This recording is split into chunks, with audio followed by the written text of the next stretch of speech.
The piece of paper sitting on my marble kitchen island was no larger than a business card, but it held the weight of $10 million. I had just checked the numbers 3 times. 10 million. A life-changing amount of money for anyone. I looked up at my husband Marcus, expecting him to sweep me into his arms, to spin me around the room to celebrate the fact that our financial struggles were finally over.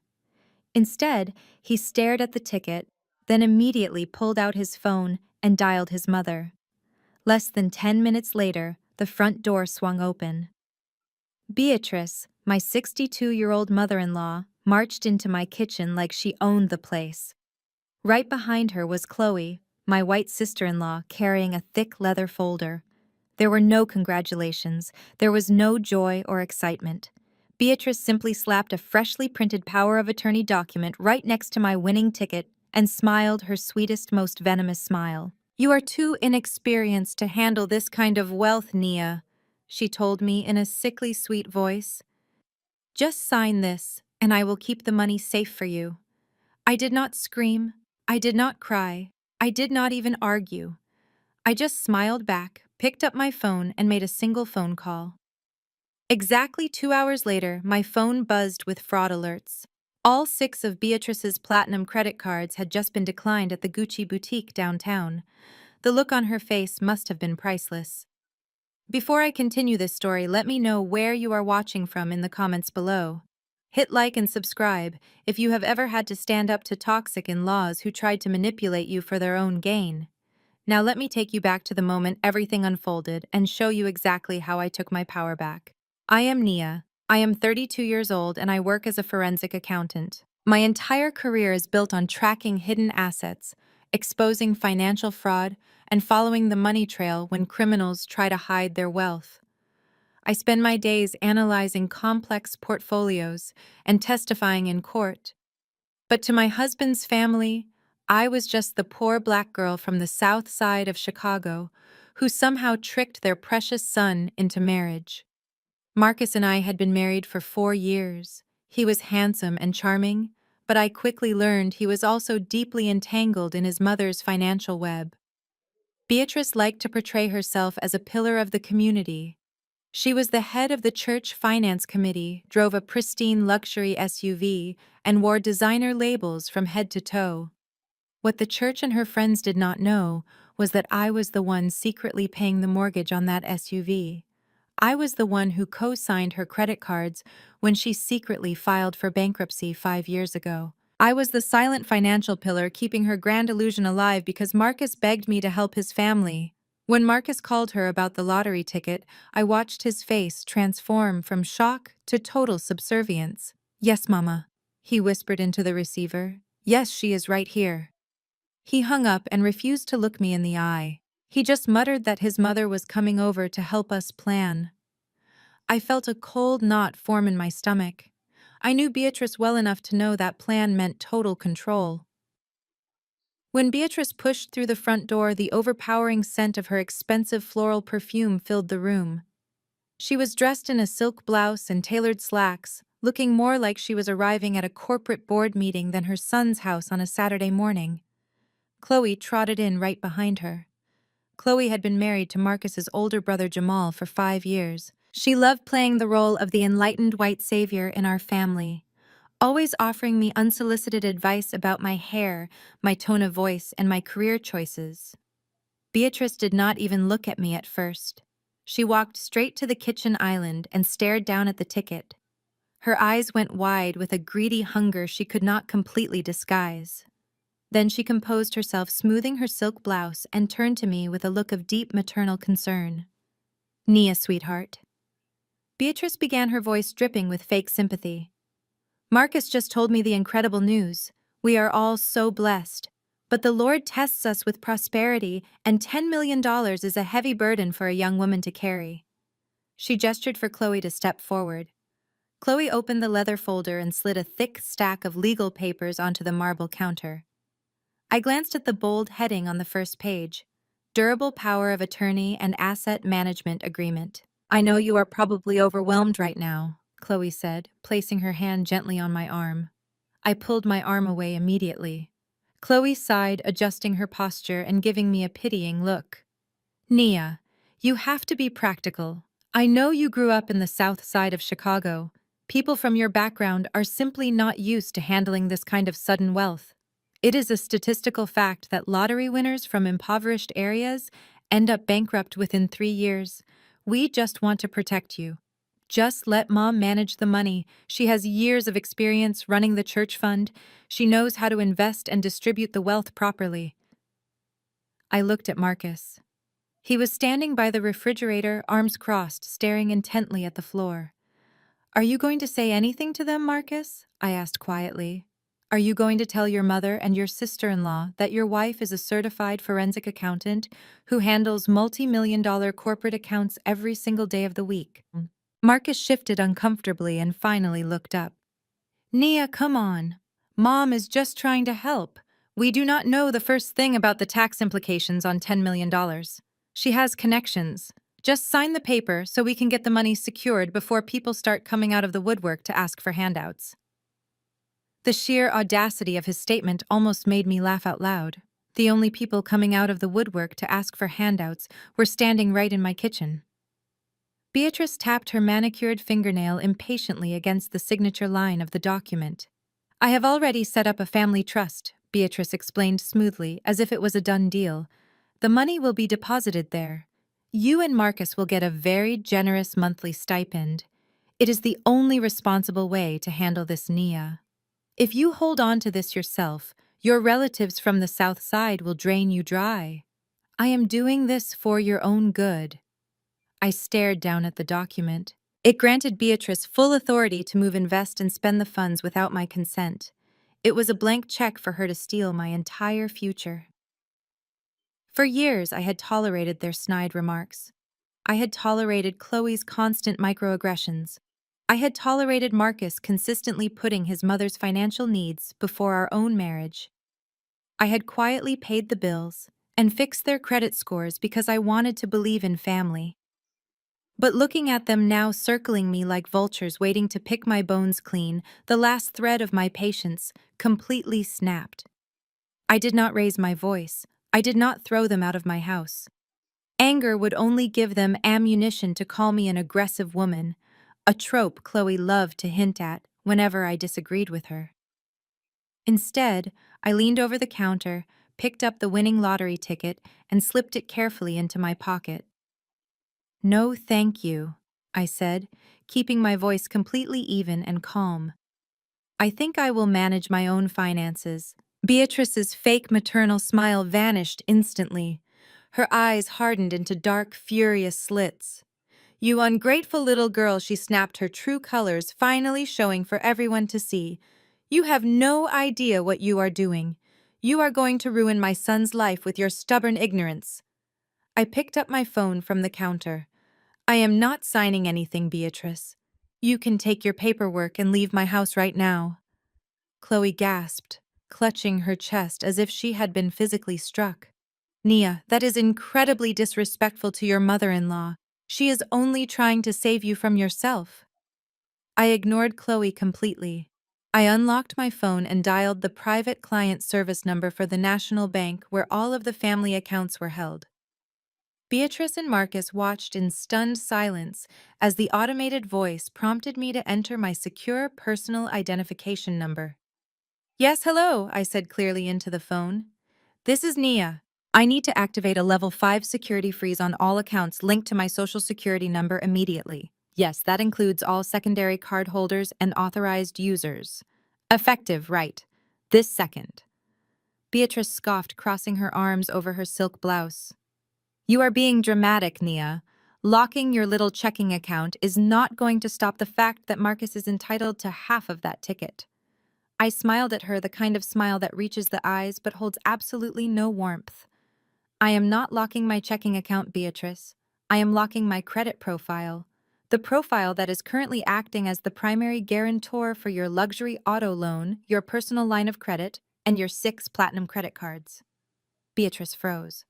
The color drained entirely from her face as the realization hit her.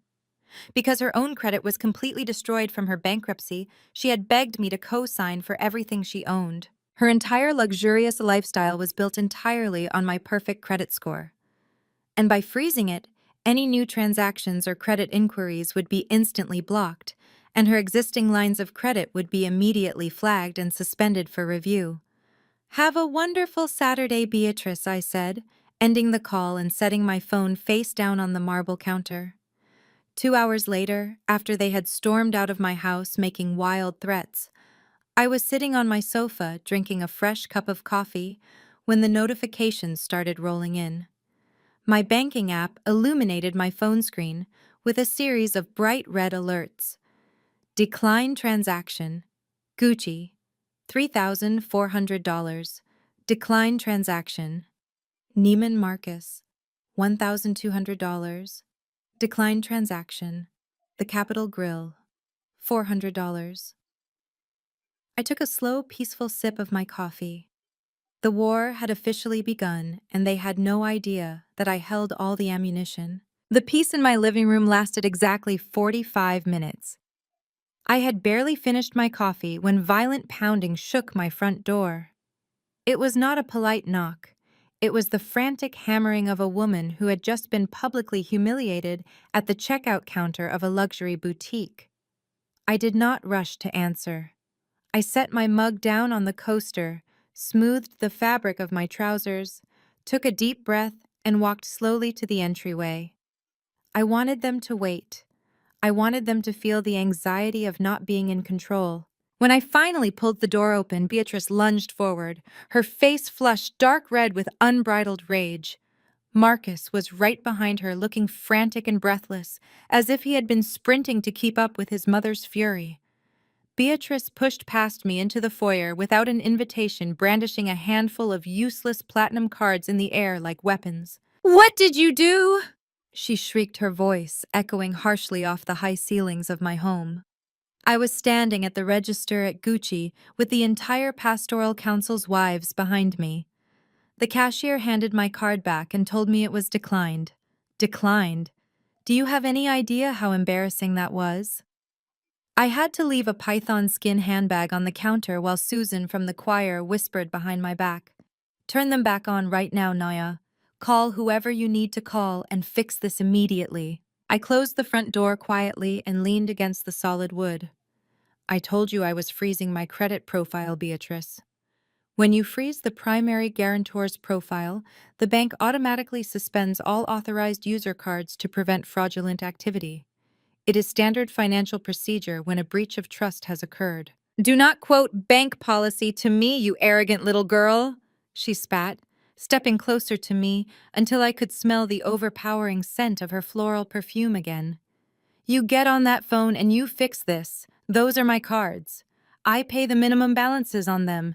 You have no right to touch my money or dictate how I live my life." I let out a short, dry laugh. The sheer delusion of this woman was almost impressive. I walked over to the console table near the staircase, opened the top drawer, and pulled out a thick manila envelope. I had prepared these documents months ago, but never had the courage to use them. I had always valued the peace of my marriage over my own financial security. But today the peace was gone. "Your money?" I asked, calmly, pulling out the official bank documents and dropping them onto the polished wood of the table. "Let us get one thing very straight right now, Beatrice. You do not have any credit. You do not have any money. 7 years ago, when you filed for Chapter 7 bankruptcy, to avoid losing your house to foreclosure, you came crying to me. You begged me to co-sign your luxury auto loan. You begged me to open those platinum cards in my name and add you as an authorized user so you could maintain your fake socialite image at the church. You told me it was only temporary until you got back on your feet." Marcus stepped forward, holding his hands up defensively.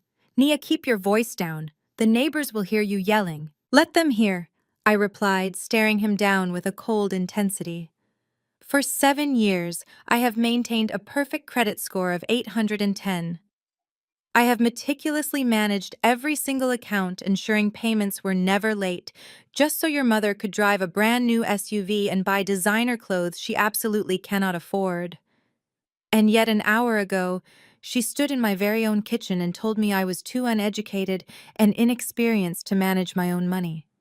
If I am so financially incompetent, then it is highly irresponsible for me to remain financially tethered to her. I tapped the stack of documents on the table with my index finger. I called the bank while you were driving over here to scream at me. I did not just freeze the accounts. I formally initiated the process to remove my name as the CO signer on all of your debt. The bank will be sending you a certified notice next week. You have exactly 30 days to refinance the SUV and the credit lines under your own name and your own credit score. If you cannot secure financing by then, the accounts will be permanently closed and the repo men will be coming for that car. Beatrice stared at me, her mouth opening and closing silently. The harsh reality of her situation was finally crashing through her thick wall of entitlement. Without my pristine credit score propping her up, she was a financial ghost. No reputable bank in the country would lend to her. "You vindictive witch," Beatrice hissed, her voice dropping to a vicious, venomous whisper. She turned to Marcus, her eyes brimming with calculated, manipulative tears. "Do you see this, Marcus? Do you see what you married? I told you from the very beginning she was wrong for you. She is a cold-blooded woman who does not know how to sacrifice for her own. A real black woman lifts her family up. She builds generational wealth with her people. She respects her elders. But Nia only cares about herself. She gets a little bit of money from a lucky ticket and immediately turns her back on the village that supported her. The hypocrisy was suffocating. The village had never supported me. The village had been living rent-free on my back for nearly a decade, draining my resources while whispering insults behind my back. Marcus rushed to his mother's side, wrapping an arm around her shoulder protectively. He glared at me, his jaw clenched tight with misplaced anger. "Nia, you are going way too far. This is completely out of line. You are throwing a massive temper tantrum because Mom tried to give you some sound financial advice about the lottery winnings. She is family. You do not treat family like this over a piece of paper. You need to apologize to her." "A piece of paper," I repeated, my voice dangerously low and steady. That piece of paper was a legal mandate designed to steal $10 million from me. "She was trying to protect it," Marcus yelled, his face turning an angry shade of red. "You are acting completely unhinged right now. You need to call the bank right now and undo this mess. Unfreeze the cards, Nia. Mom needs her car for church tomorrow morning. You are not going to disrespect her like this in our house." I looked at my husband, the man I had stood at the altar with, the man I had vowed to build a secure life with, the man who was currently demanding I continue to be his mother's financial pack mule simply to avoid an uncomfortable conversation. He looked so righteous, so thoroughly convinced that I was the villain for finally setting a boundary. "You want to talk about disrespect, Marcus?" I asked smoothly, feeling a strange sense of absolute calm wash over me. "You want to talk about family lifting each other up? Fine. Let us talk about family. Let us talk about sacrifice." I walked back to the console table and pulled a second piece of paper from the back of the manila envelope. As a forensic accountant, it is my job to track money. I had been conducting a quiet audit of our joint checking account for the past 3 weeks. I had noticed discrepancies long before the lottery ticket ever entered our lives. It is the curse of my profession.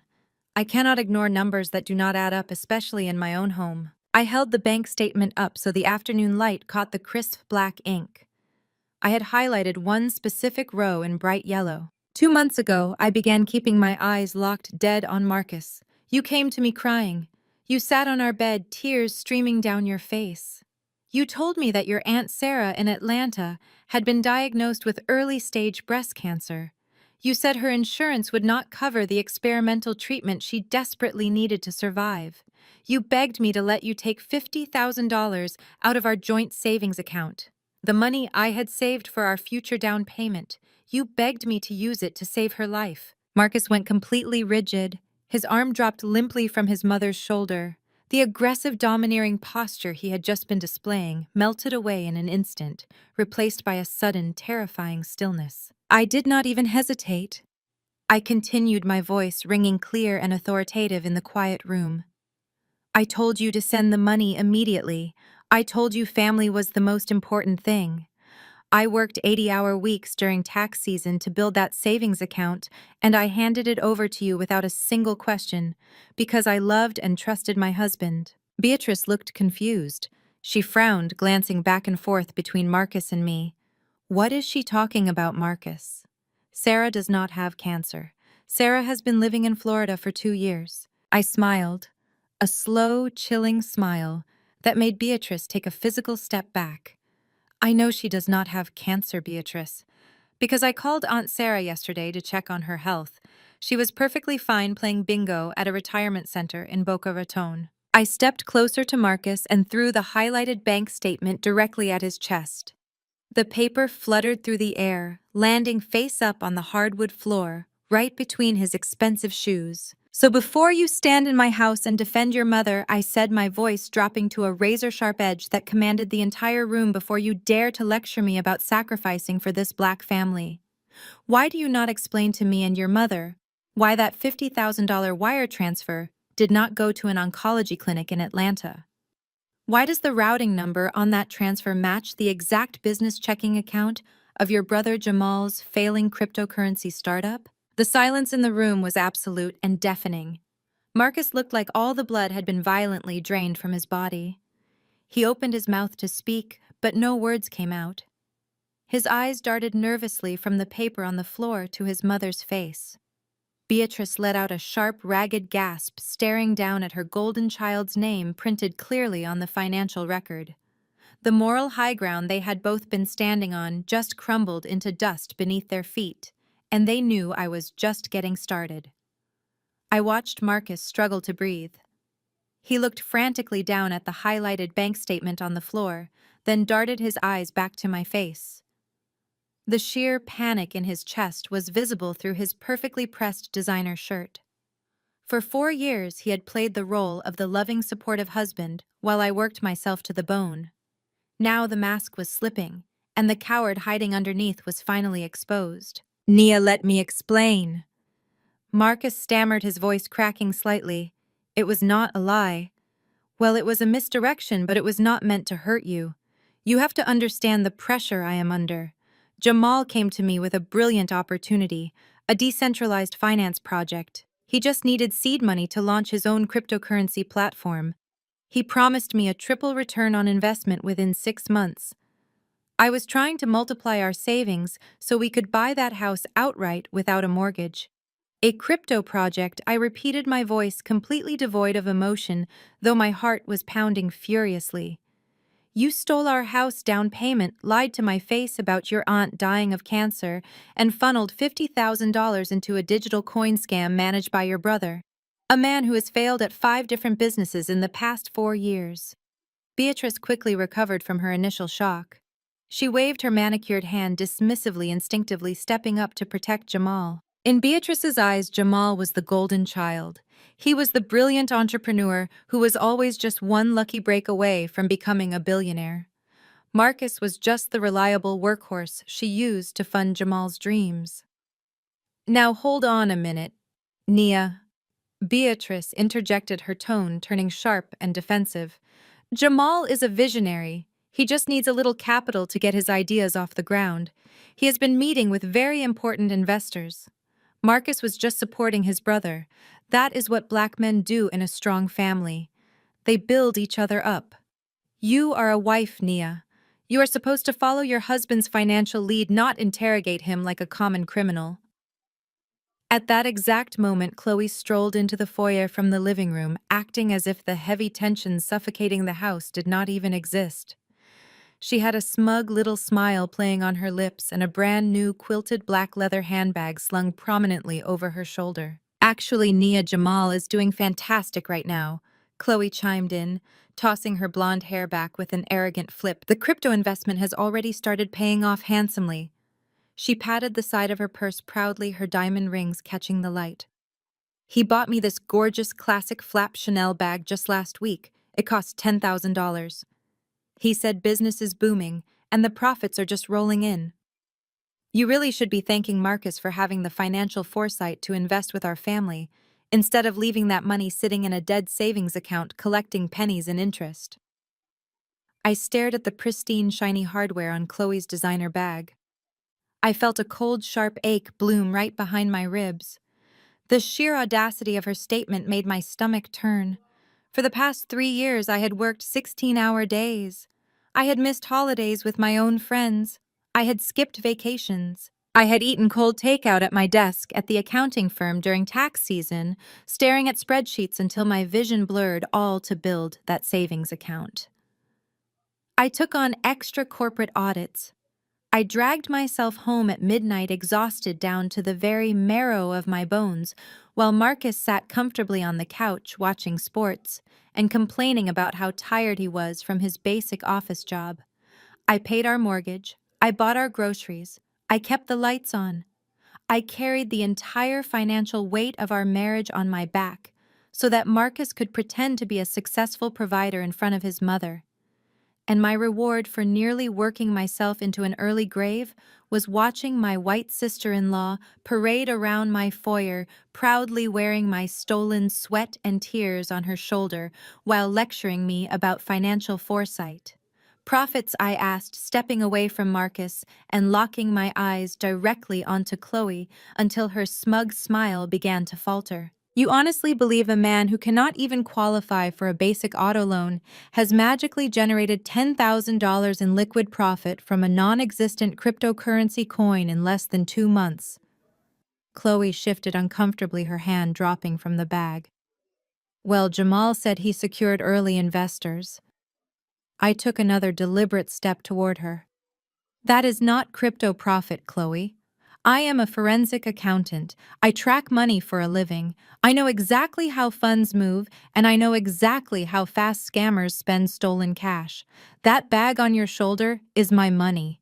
Jamal took the $50,000 my husband stole from me and bought you a Chanel bag to keep you quiet and keep up appearances. You are walking around my house carrying a piece of my stolen future. Chloe turned a sickly shade of pale. She instinctively pulled the bag behind her back, suddenly looking very unsure of her husband's visionary success. She glanced at Beatrice, looking for backup, but Beatrice was staring at the floor, suddenly unwilling to defend the Chanel purchase. Marcus realized he was completely cornered. His mother could not save him with her fake religious superiority. Chloe had just inadvertently confirmed where a massive chunk of the money had actually gone. The mask of the loving, protective husband shattered completely, leaving behind nothing but a greedy, insecure man whose fragile ego had just been crushed by his wife's intelligence. "Shut up!" Marcus roared, his voice echoing violently against the walls. His face contorted with a sudden ugly fury that I had never seen before. He lunged forward and slammed his heavy fist down on the console table. The impact rattled the wood and sent the remaining bank documents scattering across the floor. I did not flinch. I just stared at him, watching him unravel. "I am the man of this house!"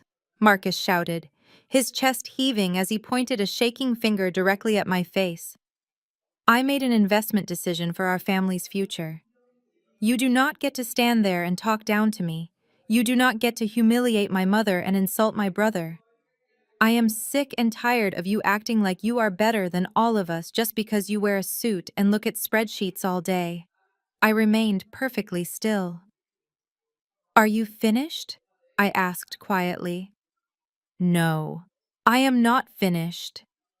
He spat, his eyes wide and manic. He took a step closer, trying to use his physical size to intimidate me, but I refused to back away. "You think you are so smart, Naya. You think you have me all figured out with your little bank statements and your credit freezes. You think you have all the power now. Well, guess what? I do not care what you think about that $50,000 anymore, because you just won the lottery." A twisted, victorious grin spread across his face, replacing the panic from just moments before. He looked back at his mother, who was now smiling right along with him. "We live in a community property state," Nia Marcus declared, his voice dripping with pure malice. "Do you hear me? Community property. The law says whatever you acquire during the course of this marriage belongs to both of us equally. You can freeze the credit cards. You can kick my mother out of this house. You can act all high and mighty, But you cannot change the law. That $10 million ticket means I automatically get $5 million, and there is not a single thing you can do to stop me. I looked at the man who was supposed to be my partner in life. He was breathing heavily, his chest puffed out with false bravado, convinced he had just delivered a checkmate. He really believed that a quick Google search about state property laws made him an expert in asset division. He thought the law was a magic wand that would instantly grant him half of my winnings. I did not correct him. I did not explain the nuances of asset protection or the legal definitions of separate property. I simply stepped aside, gestured toward the open front door, and told them to get out of my house. They left with their heads held high, practically floating on the delusion of their impending wealth. 4 days passed. 4 days of total silence from Marcus. He did not come home, which I later discovered was because he had moved into a luxury hotel suite downtown, billing it to a credit card he had desperately managed to open before my freeze on his mother's accounts fully triggered a review of his own credit file. He was already spending the $5 million he thought he was guaranteed to receive. Then came the invitation. It was a digital calendar invite sent to my email titled Family Celebration Dinner. The location was L'Étoile, one of the most exclusive Michelin-starred restaurants in the city, where securing a reservation usually took 6 months, and a standard dinner easily ran $1,000 per person. Marcus had attached a brief, smug note to the invitation. It read, "We are celebrating our future. You should come. We need to discuss the legal division of the ticket anyway. Do not embarrass us by not showing up." They wanted a spectacle. They wanted to sit in a room dripping with wealth and force me to capitulate while they gloated over my money. They thought they had backed me into a corner. I dressed meticulously for the occasion. I chose a tailored emerald green suit, pinned my hair back sharply, and slipped my iPad into my leather briefcase. I was not going to a family dinner. I was going to a corporate audit. When the hostess escorted me into the private dining room at the back of the restaurant, the scene was exactly as nauseating as I had anticipated. The room was enclosed in dark mahogany walls with a massive crystal chandelier hanging over a long, polished table. At the far end of the room was a large flat-screen television typically used for corporate lunch presentations. Marcus, Jamal, Chloe, and Beatrice were already seated laughing loudly. The table was covered in plates of imported caviar, raw oysters, and Wagyu beef carpaccio. 3 empty bottles of vintage champagne were already resting in silver ice buckets by the wall.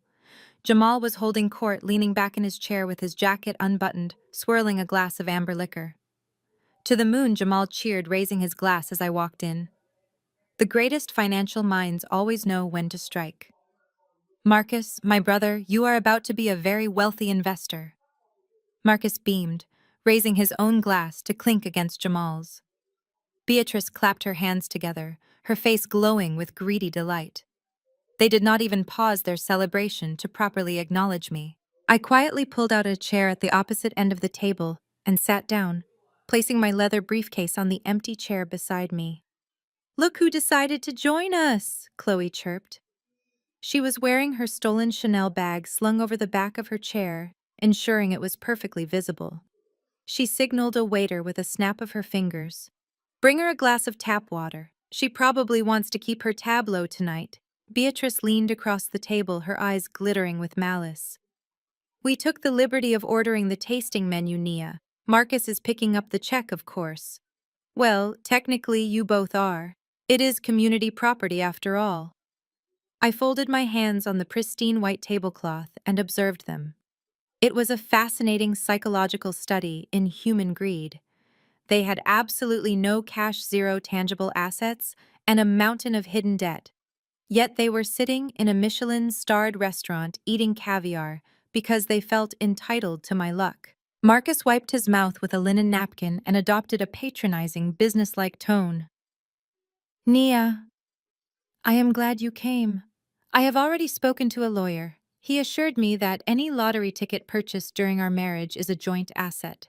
I am willing to be reasonable about this.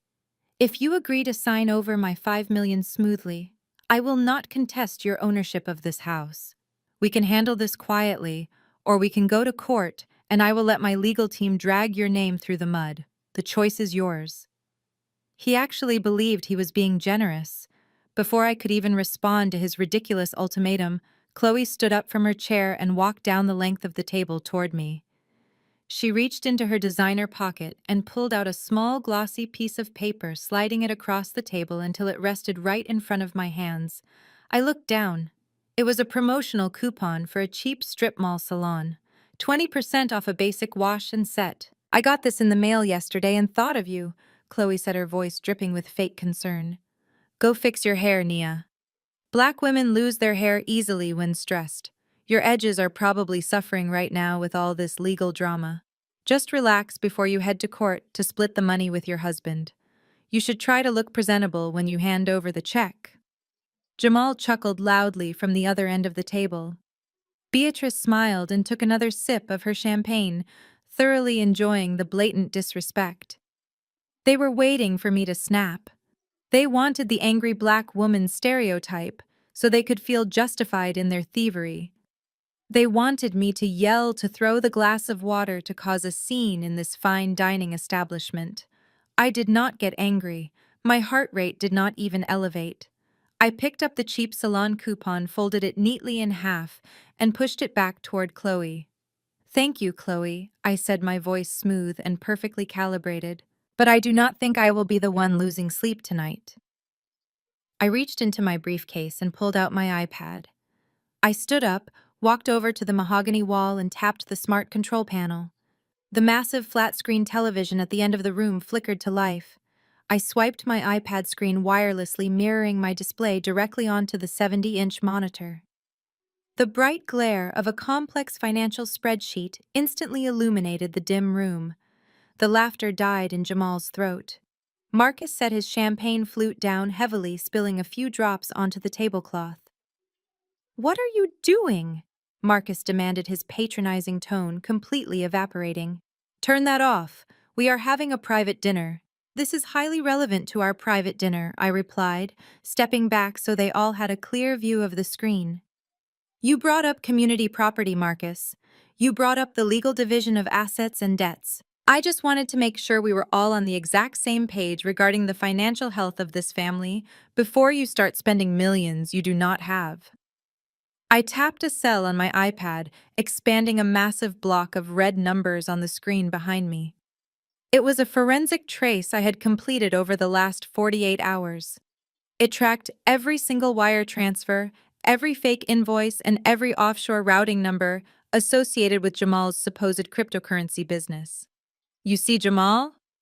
I began pacing slowly behind my chair. "Your crypto project is not an actual blockchain network.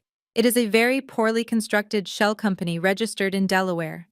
A shell company that currently has absolutely zero digital assets, but possesses a rather impressive amount of undocumented income from highly questionable overseas investors." Jamal's face drained of color. He shot a panicked look at Marcus.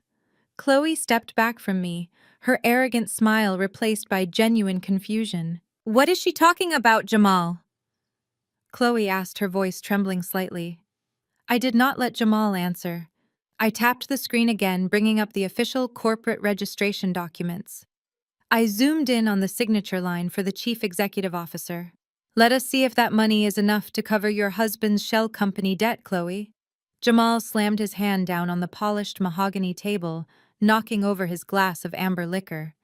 The expensive crystal shattered against the heavy plates, but nobody moved to clean it up. "Turn that screen off right now," Jamal demanded, his voice cracking with a sudden desperate panic. "You have absolutely no right to hack into my private business affairs." I did not flinch at his outburst. I stood perfectly still, holding the remote control for the presentation screen. "I have every right, Jamal," I replied, my voice echoing clearly in the stunned silence of the dining room.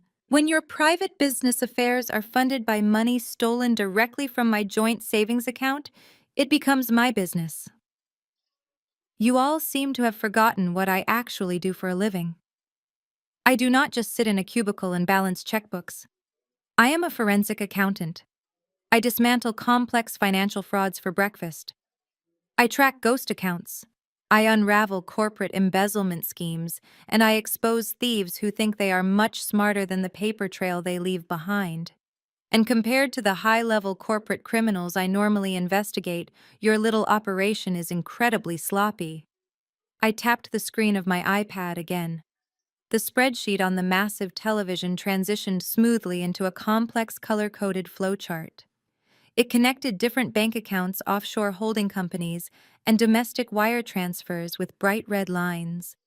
This was the exact flow of funds mapped out with devastating precision. Let us trace the $50,000 Marcus wired to you under the guise of paying for your aunt's fictional cancer treatment, I said, pointing a digital laser pointer at the first bubble on the screen. Within 48 hours of that money hitting your supposed corporate seed account, $10,000 was wired directly to a high-end luxury boutique in downtown Chicago. That paid for Chloe's new quilted leather handbag. Another $15,000 was transferred to a luxury auto dealership for the down payment on your new sports car. The remaining $25,000 was immediately funneled to a private, unregistered offshore account in the Cayman Islands. I paced slowly across the front of the room, making sure to make eye contact with every single person at the table. There are no payroll records in your corporate file. There are no software development contracts. There are no server hosting fees. There is no cryptocurrency platform being built. Your company produces absolutely nothing of value. Chloe turned slowly to look at her husband. Her face was completely blank, the arrogant, mocking smirk she had worn all evening wiped away entirely. She instinctively reached out and pulled her Chanel bag off the back of her chair, clutching it tightly against her chest, as if holding it could somehow protect her from the truth. "Jamal," she whispered, her voice trembling. "Tell me she is lying. Tell me you actually built a real software company. Tell me my bag was bought with legitimate profits." Jamal refused to look at his wife. He was staring intensely at the television screen, his chest heaving under his tailored suit jacket. "It is a highly complex, decentralized financial structure," he muttered defensively, wiping a bead of sweat from his forehead. "She does not understand the modern blockchain landscape.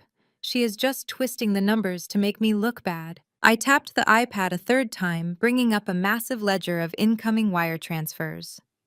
"Oh, I understand the landscape perfectly," I countered, allowing a sharp edge of authority to enter my voice. "I also understand exactly what these incoming transfers mean.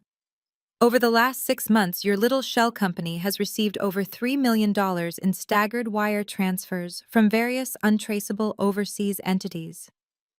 You receive the funds immediately, funnel the money through 3 different domestic accounts to create a layer of confusion. Take a 10% cut for your own lavish lifestyle, and then wire the remaining balance to an anonymous holding company in Panama." I paused, letting the heavy reality of the situation sink into the room. "That is not decentralized finance, Jamal. That is the exact definition of placement, layering, and integration.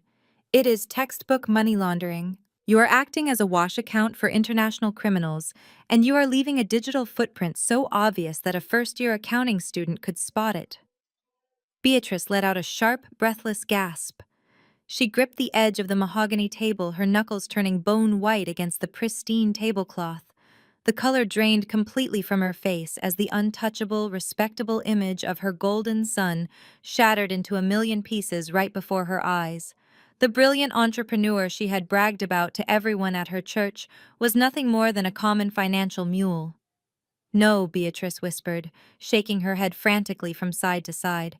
"No, I refuse to believe this. That is a lie. Jamal is a good God-fearing man. He is a visionary. He is building generational wealth for this family. You manipulated these numbers, Nia. You hacked into his accounts and altered the records because you are jealous of his success. You are a bitter, cold woman trying to destroy a black man who is finally making something of himself. Numbers do not possess the capacity to lie." Beatrice said softly, looking directly at the woman who had tormented and belittled me for years. "People lie.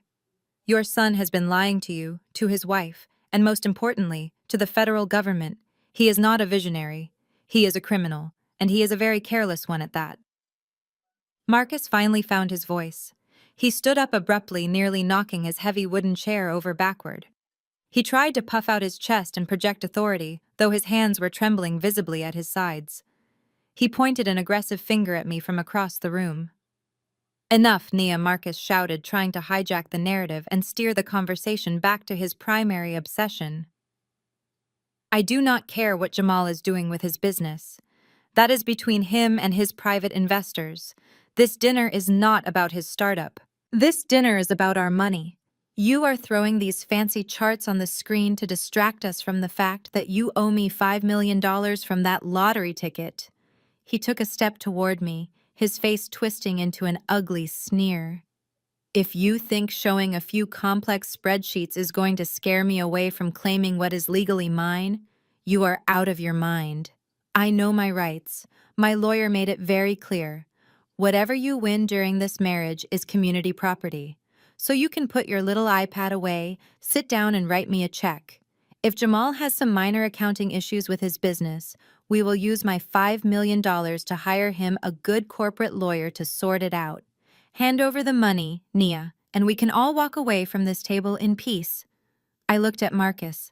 The sheer magnitude of his ignorance was truly staggering. He was so blinded by his greed, so entirely focused on the millions he thought he had won, that he could not see the massive legal avalanche suspended directly above his head, waiting to crush him. I took a slow, deliberate breath and walked back over to the smart control panel. I tapped the screen one final time.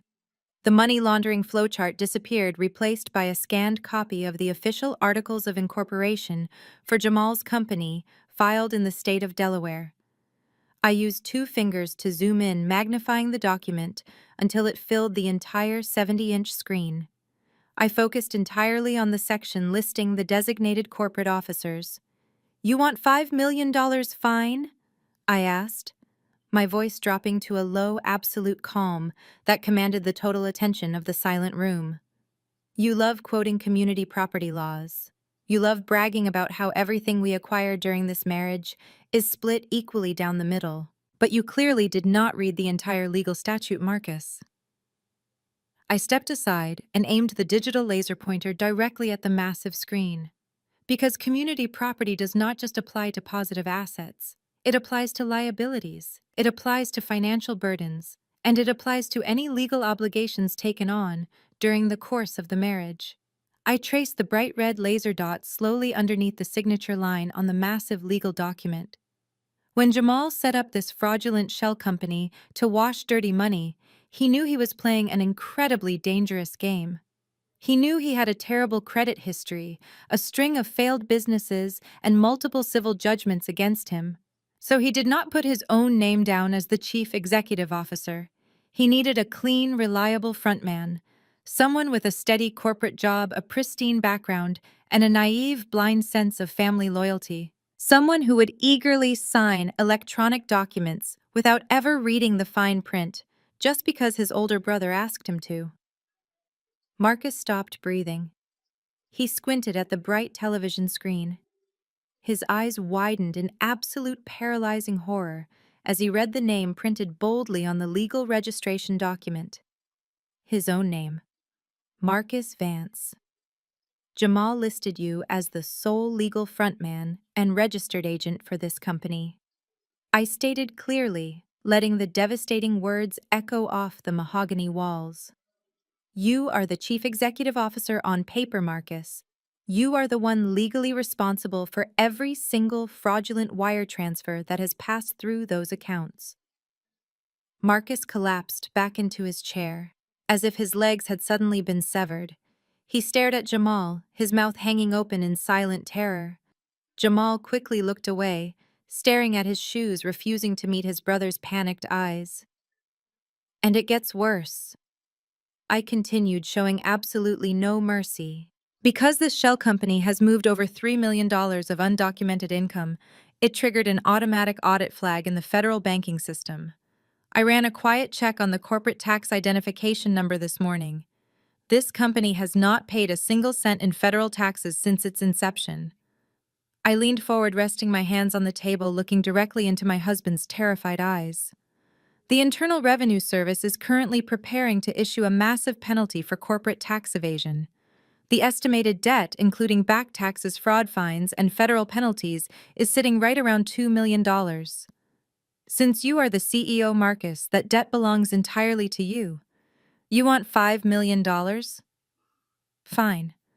But do you know Jamal listed you as the legal frontman responsible for liabilities? That $2 million tax debt is community property too. I did not stay for dessert.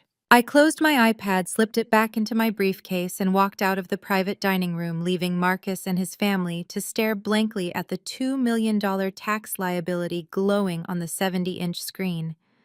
I also left them with the $1,000 dinner bill. As I walked through the elegant main dining area of the restaurant, I felt a profound sense of lightness. The heavy burden of carrying their financial incompetence had finally been lifted from my shoulders. I drove back to my peaceful, quiet house and slept better than I had in 4 years. The reality of their situation did not truly set in until the following morning.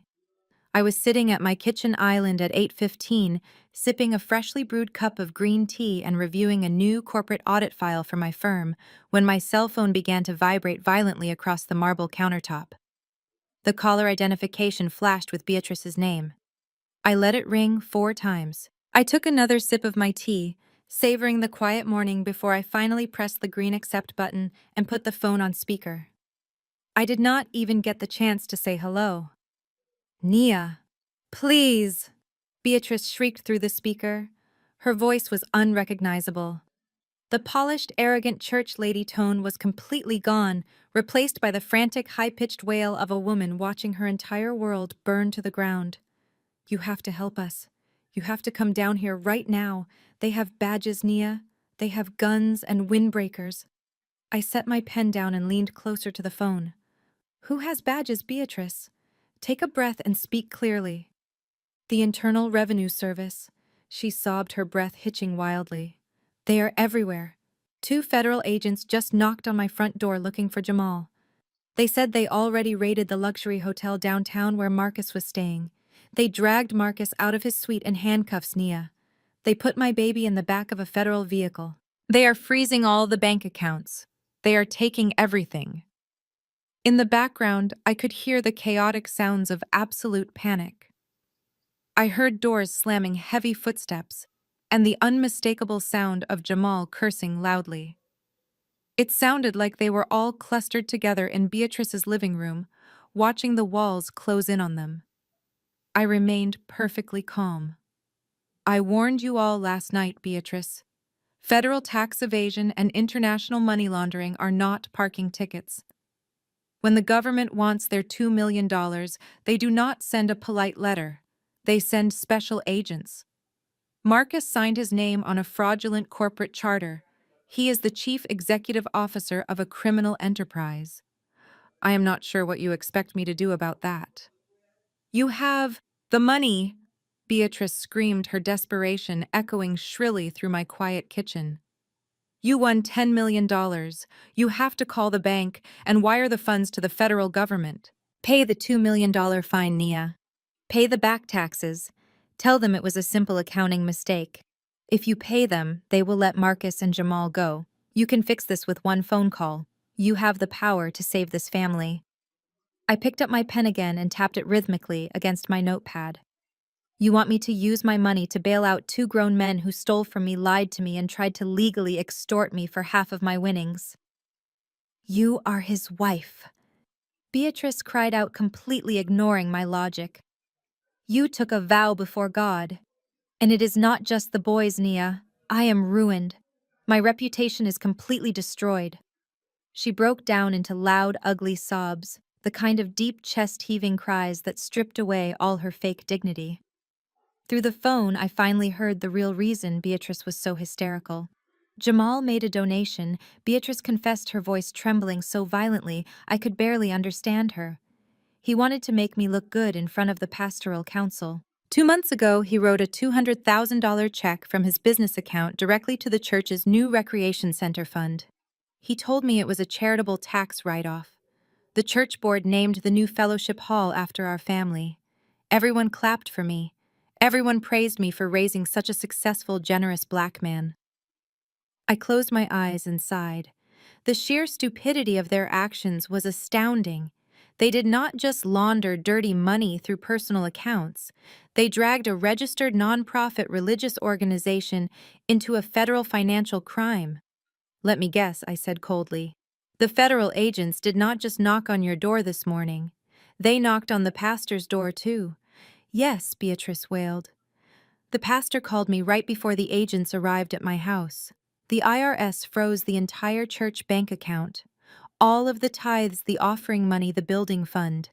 It is all locked down because it is mixed with Jamal's dirty crypto money. The pastor is furious. The church board called an emergency meeting and formally stripped me of my title as chairwoman. They are threatening to press charges against me for introducing illicit funds into the congregation. I cannot ever show my face in that sanctuary again, Nia. You have to pay the fine so they unfreeze the church money. Please, I am begging you on my hands and knees. The woman who had spent the last 4 years treating me like dirt, who had told me I was too uneducated to handle money, was now openly begging for her life. It was a pathetic, miserable display. Listen to me very carefully, Beatrice, I said, my voice dropping to a hard, uncompromising register. I will not spend a single penny of my money to fund a criminal enterprise. I will not pay the IRS. I will not bail Marcus out of federal holding. And I will certainly not buy back your fake reputation at a church you used to belittle others. You all dug this massive hole with your greed, and now you can sit in it. I highly suggest you stop crying and start calling public defenders. Before Beatrice could respond, another voice cut through the speakerphone. It was sharp, hysterical, and dripping with venom. "Give me the phone!" Beatrice Chloe screamed in the background. I heard a brief scuffle, the sound of the phone dropping, and then Chloe's frantic voice came through loud and clear. "Nia, you listen to me!" Chloe demanded, her breathing fast and erratic. "You cannot just leave us hanging like this. If the feds take everything Jamal owns, they take everything I own. They will seize my house. They will take my cars. I am not going down for this. I did not sign those corporate papers. I am an innocent spouse. You are wearing a $10,000 Chanel bag bought with stolen money, Chloe," I reminded her flatly. "The government does not care about your innocent spouse routine when you have been happily spending the profits of a laundering operation." Chloe let out a sound that was half scream, half growl. She was completely losing her mind. The privileged, arrogant, white savior persona had entirely vanished. She realized she was strapped to a sinking ship, and she was ready to drown everyone else to save herself. I heard her turn away from the phone, her voice echoing as she directed her wrath entirely at Jamal. "You stupid, useless man," Chloe shrieked at her husband. "You promised me we were rich. You told me you were a genius. Now the FBI is going to seize my house because you are an idiot." Jamal tried to calm her down, his voice low and pleading. "Chloe, baby, keep your voice down. The agents are still outside. We can figure this out. I have a lawyer friend." "I do not care about your lawyer friend." Chloe screamed at the top of her lungs, her voice cracking with pure hysteria. "I am leaving you, Jamal. I am filing for divorce this exact second. And if you try to stop me, or if you try to drag me into this tax fraud mess, I swear to God I will call the local police right now." There was a stunned silence on the other end of the line. Even Beatrice stopped sobbing. "What are you talking about?" Jamal asked, his voice trembling. "I will rip my own shirt," Chloe threatened, her tone turning completely cold and calculating.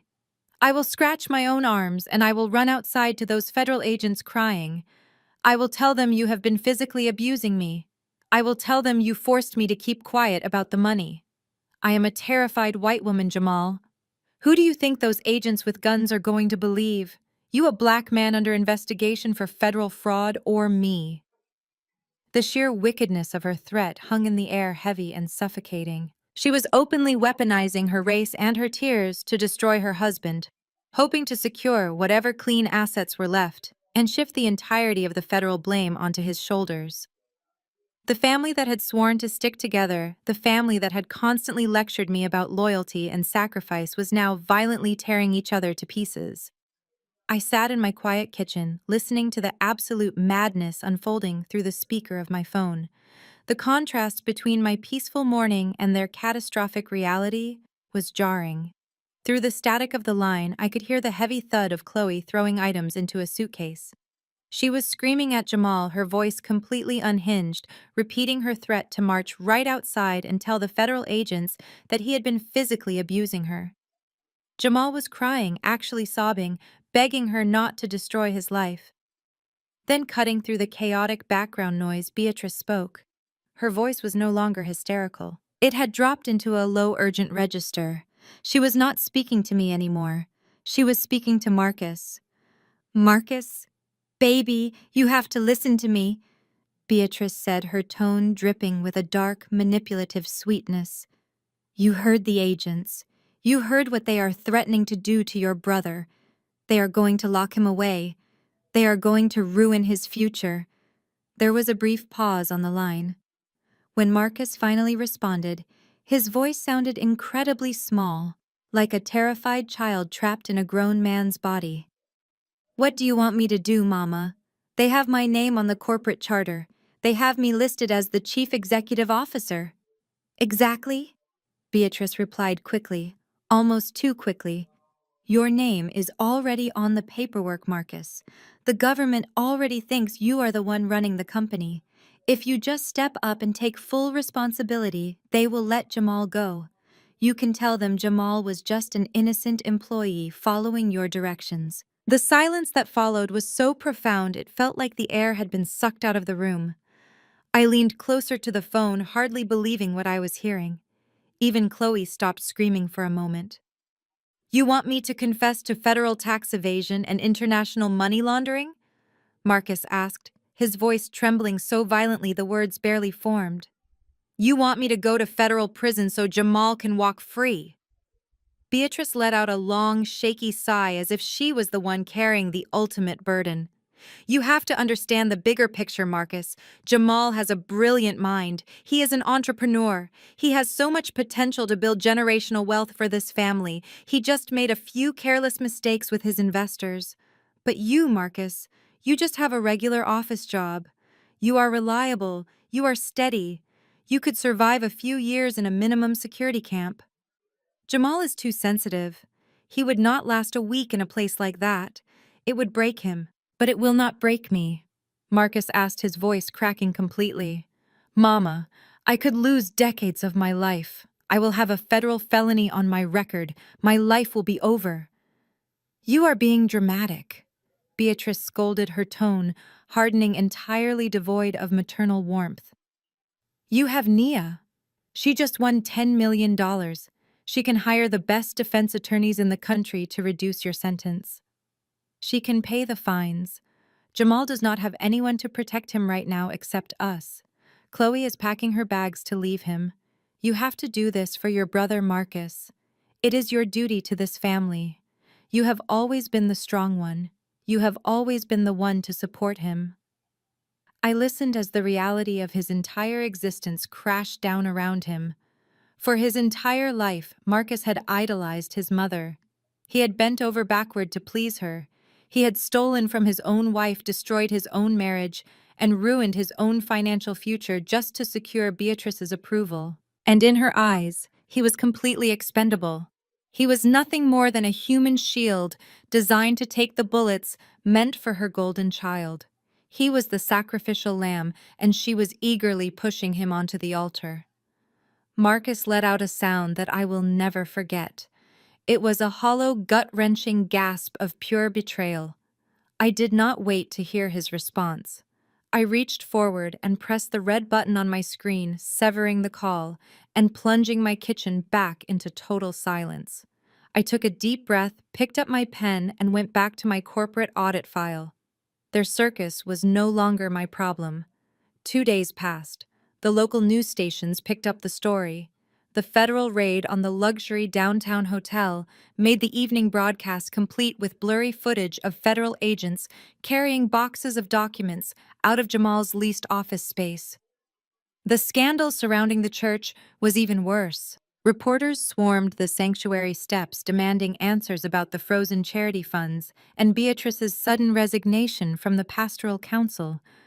The untouchable, arrogant facade of my husband's family had been entirely dismantled in less than 48 hours.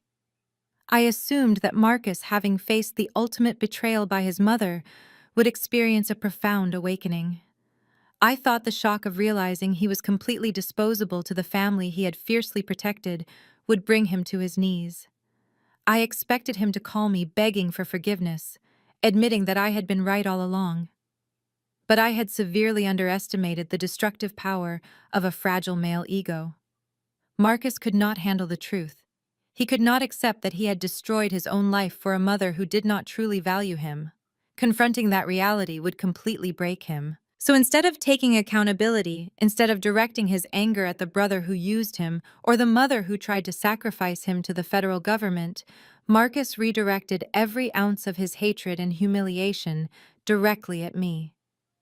In his twisted, panicked mind, I was the villain. If I had simply signed the power of attorney document, they would have had the $10 million to pay off the offshore investors. If I had not exposed the shell company at the restaurant, the government might not have moved so quickly. If I was a compliant, obedient wife, I would be standing by his side, emptying my bank accounts to save him from prison. Because I refused to be a victim, I became the target of his absolute fury. He was facing millions in federal fines and the very real threat of a lengthy prison sentence. He was desperate, cornered, and incredibly dangerous. He needed a war chest, and he still firmly believed that half of my lottery ticket belonged to him. On Wednesday afternoon, I was sitting at my desk in my downtown accounting office when the receptionist buzzed my phone. She sounded confused and slightly alarmed. "Nia, there is a gentleman out here to see you.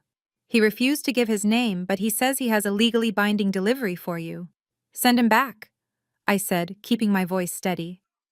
A moment later, a tall man in a cheap suit walked into my office. He did not smile or introduce himself.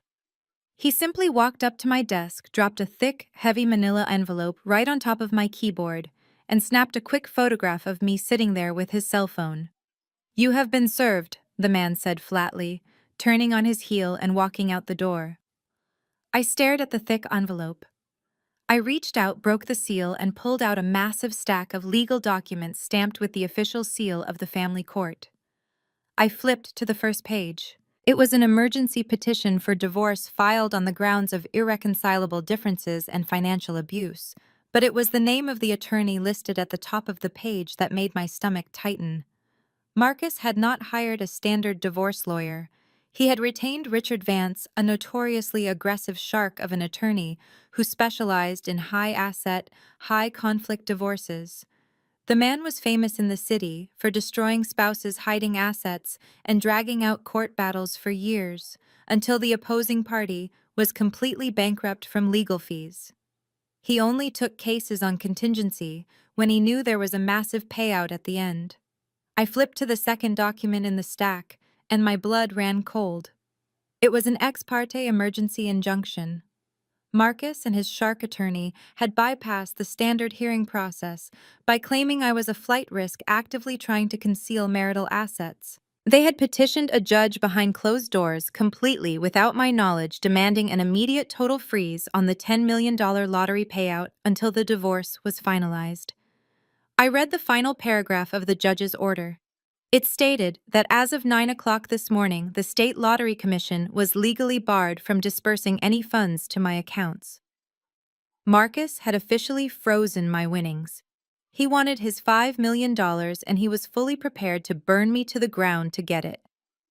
I was still holding the heavy stack of legal papers when the frosted glass door of my office swung open.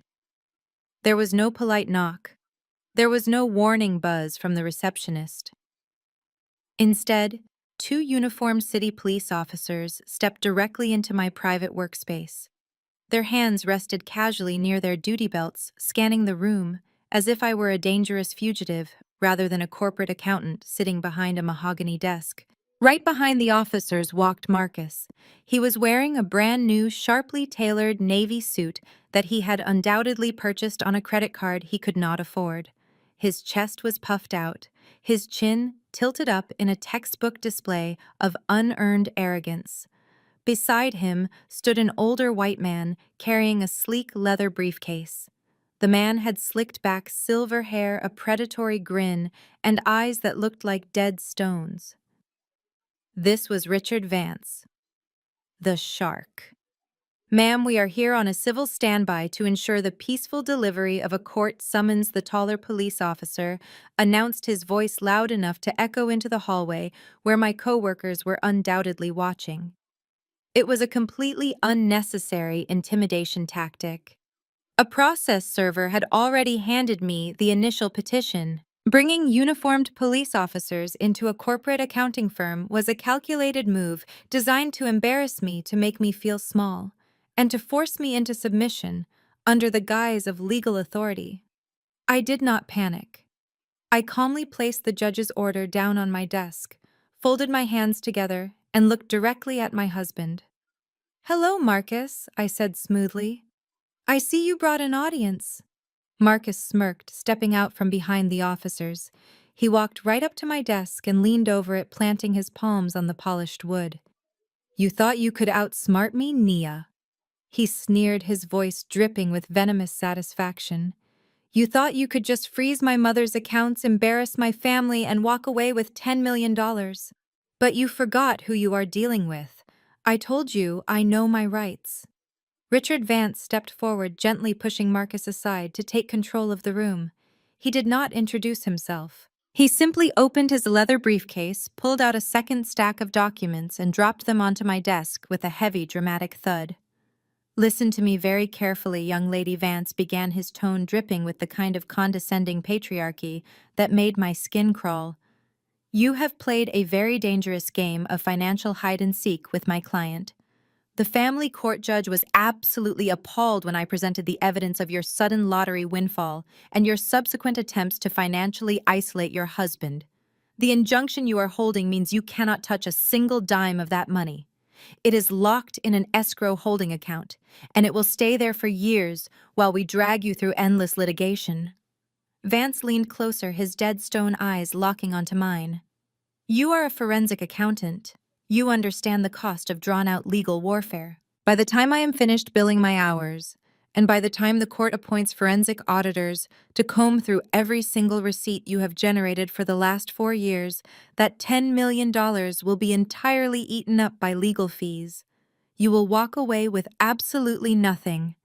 He tapped the new stack of documents he had just dropped on my desk. "Or you can make the smart choice today. This is a binding settlement agreement. It stipulates a clean 50-50 split of the lottery winnings, minus my legal fees, of course. You sign this right now, the freeze is lifted by tomorrow morning, and you get to keep your half of the money and your precious house." I looked from the arrogant lawyer to my smug husband. They truly believed they had executed a masterstroke. They thought the sight of the police officers, the threat of endless litigation, and the frozen bank accounts would completely break my spirit. "And if I refuse to sign your extortion paperwork?" I asked, my voice remaining perfectly even and detached. Marcus let out a short, cruel laugh. He walked around to the side of my desk, invading my personal space. "If you refuse, Nia, I am not just taking you to court. I am taking you to the press." He pulled his cell phone from his pocket and tapped the screen. "I have the personal cell phone number for the senior investigative reporter at the city's largest news network. They already covered the federal raid on Jamal's office. They are hungry for a follow-up story.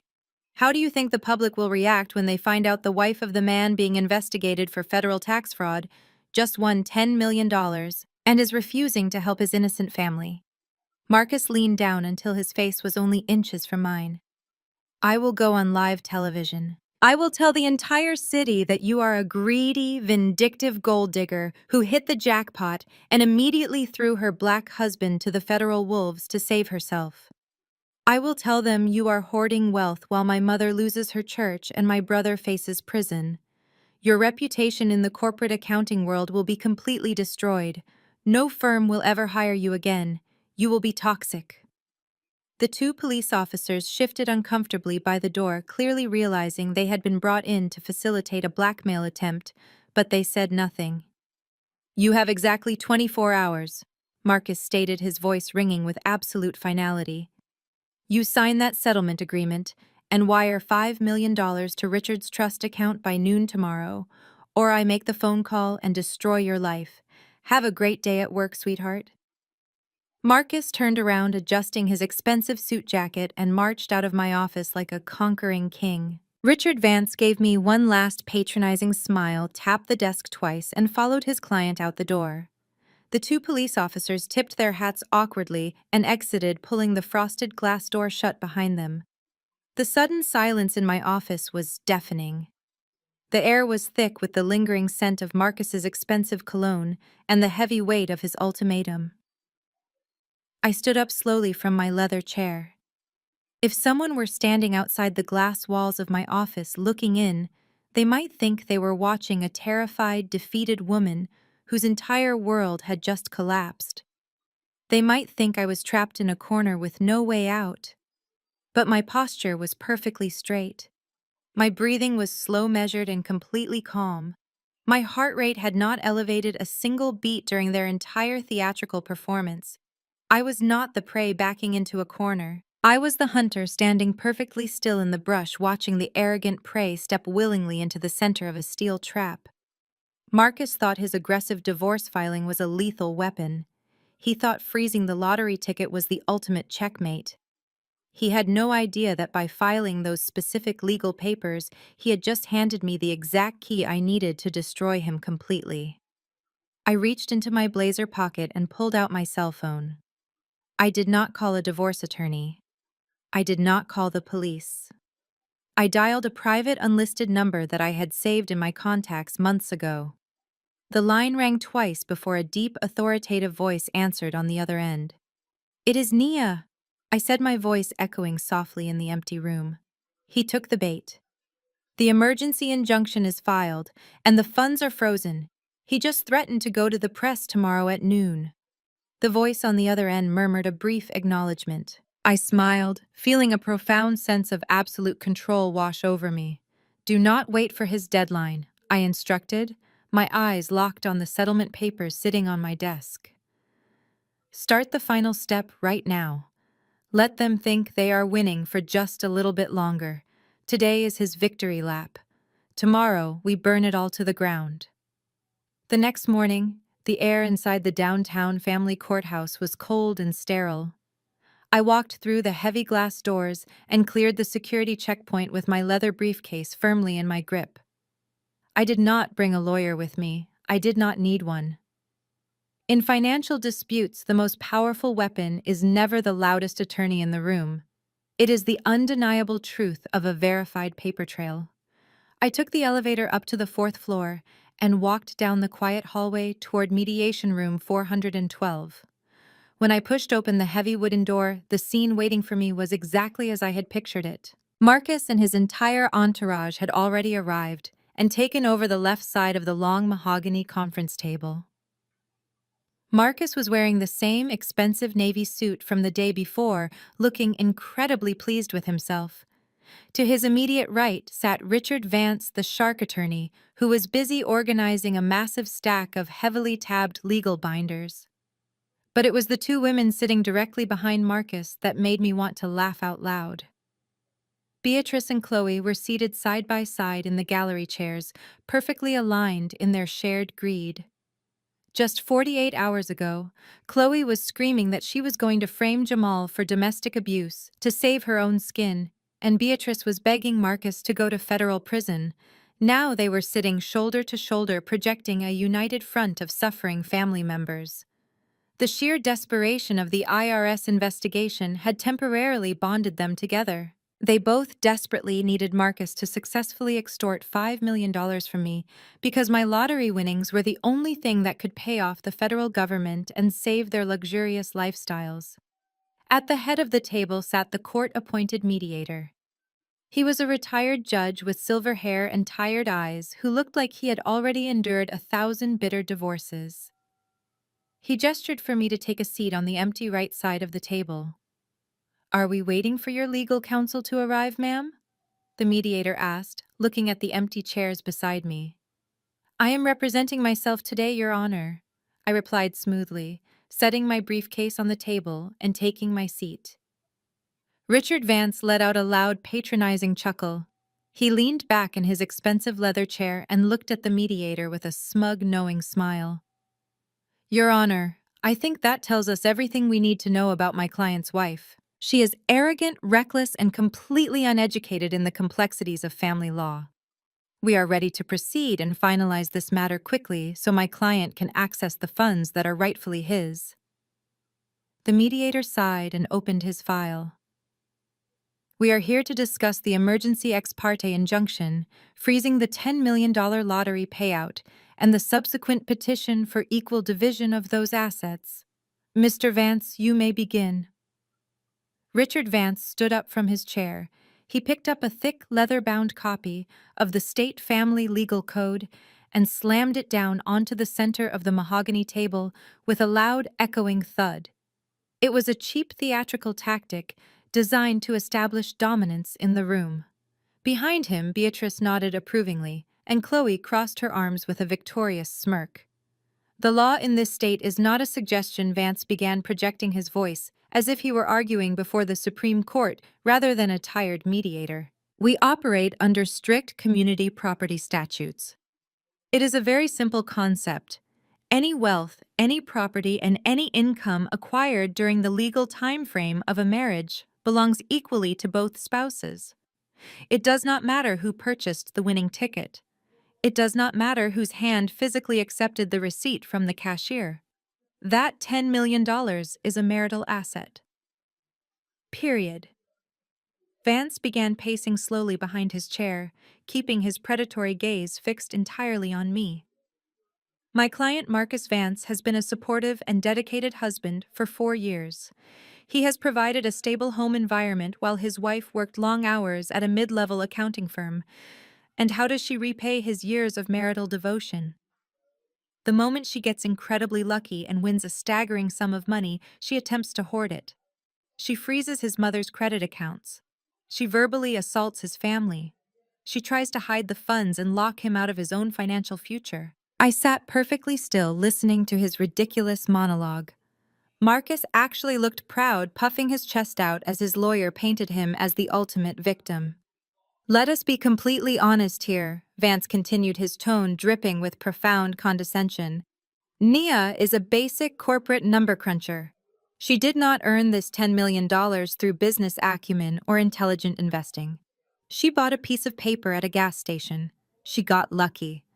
She has absolutely zero experience managing this level of wealth, and her erratic, vindictive behavior over the past few days proves she is entirely unfit to control these assets alone.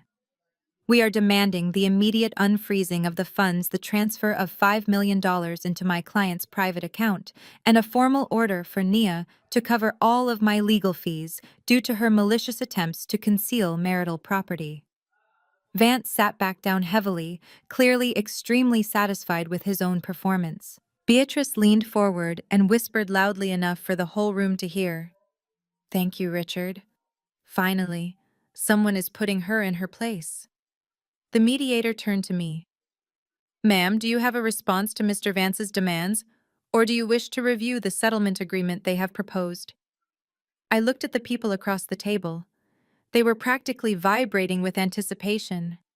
They thought the battle was already over. They thought the heavy law book and the loud lawyer had successfully intimidated me into complete submission. They were already spending the money in their minds.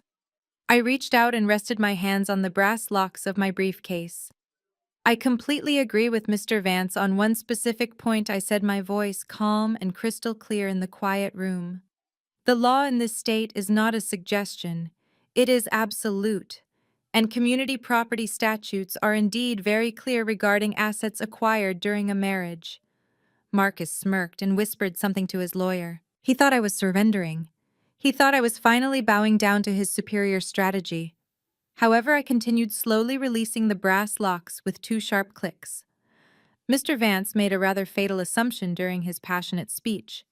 He assumed that I purchased the winning lottery ticket using marital funds.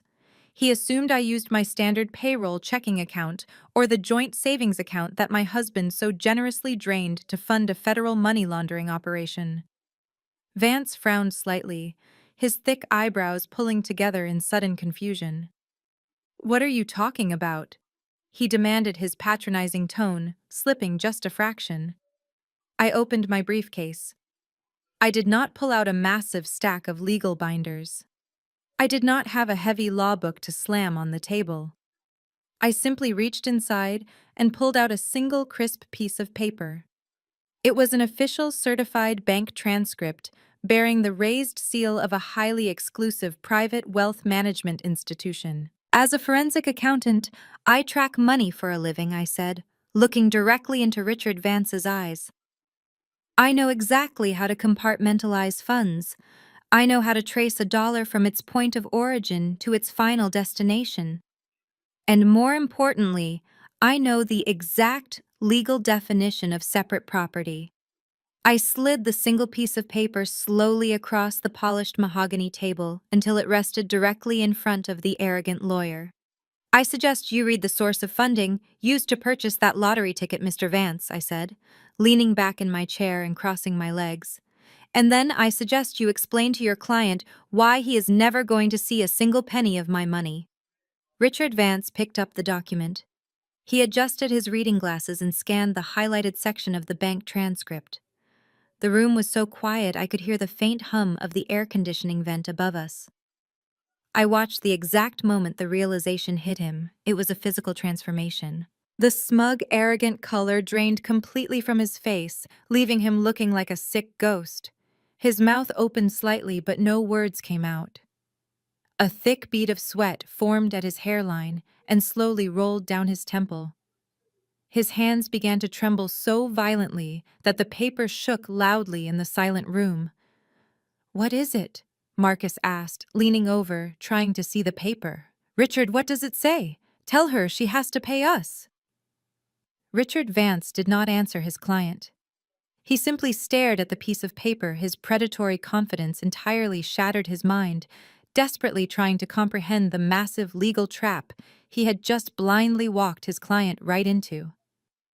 Richard Vance could not bring himself to speak.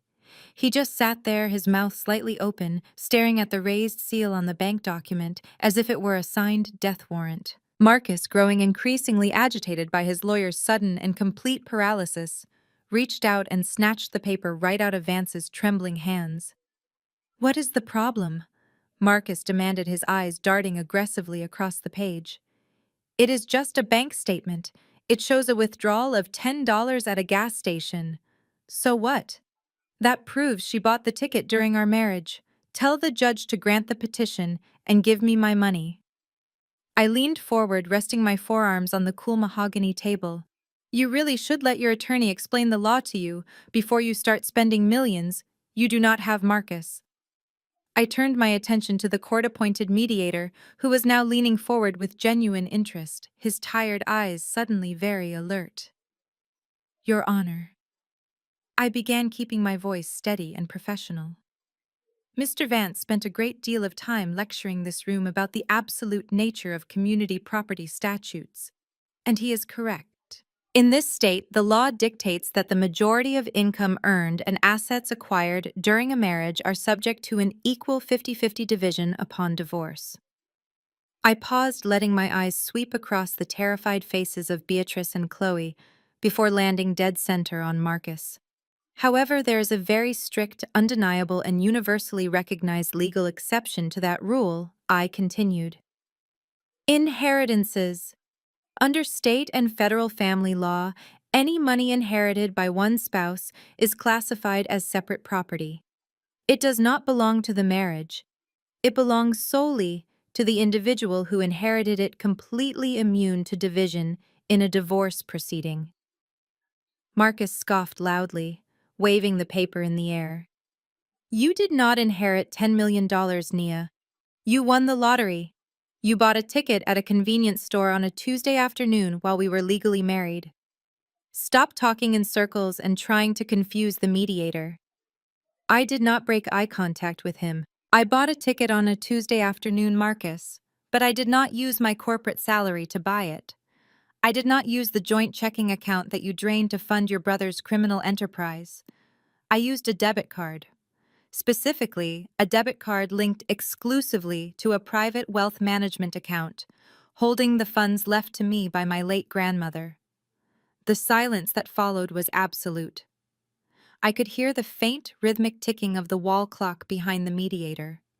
The legal principle is incredibly simple, I explained, making sure to enunciate every single word so the reality of their destruction would fully sink in.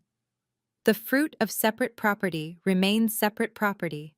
If you buy a house using solely inherited funds, that house is your separate property. If you buy a stock using solely inherited funds, the dividends are your separate property. And if you purchase a winning lottery ticket using solely inherited funds, the resulting $10 million payout is entirely legally and permanently your separate property. Richard Vance finally found his voice. It was a weak, gravelly croak that lacked all the aggressive bravado from 10 minutes earlier.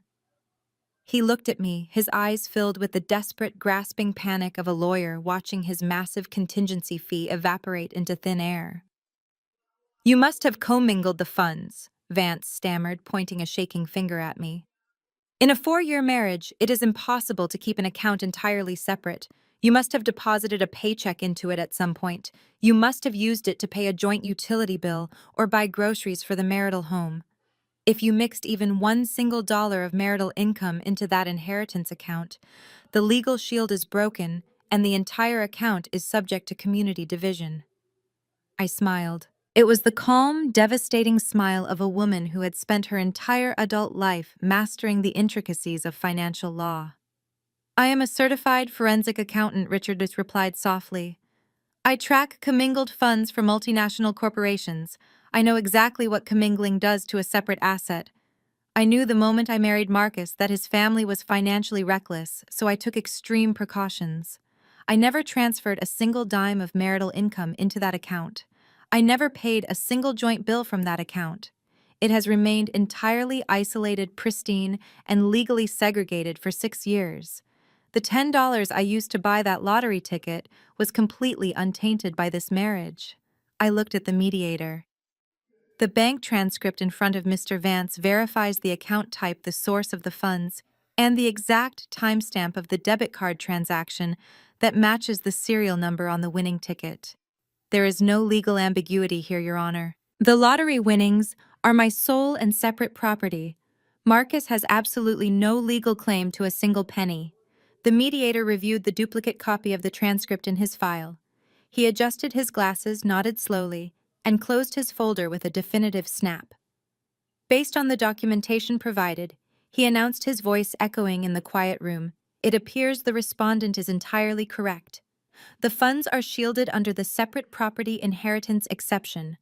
I will be recommending that the family court judge immediately dissolve the ex parte injunction and dismiss the petition for asset division." Beatrice let out a high-pitched, strangled gasp. She slumped back in her chair, her hands flying up to cover her mouth. The sheer horror radiating from her was palpable. The grand illusion she had built, the salvation she thought was guaranteed, had just been legally incinerated. Without that $5 million, she had no way to save her church reputation, no way to pay off the bank, and absolutely no way to stop the federal government from locking her precious golden child in a federal penitentiary. Chloe reacted instantly. The temporary alliance between the two women dissolved in the blink of an eye. She stood up so quickly that her heavy wooden chair tipped backward and crashed loudly onto the floor. "You idiots!" Chloe screamed, her face twisting into an ugly mask of pure rage.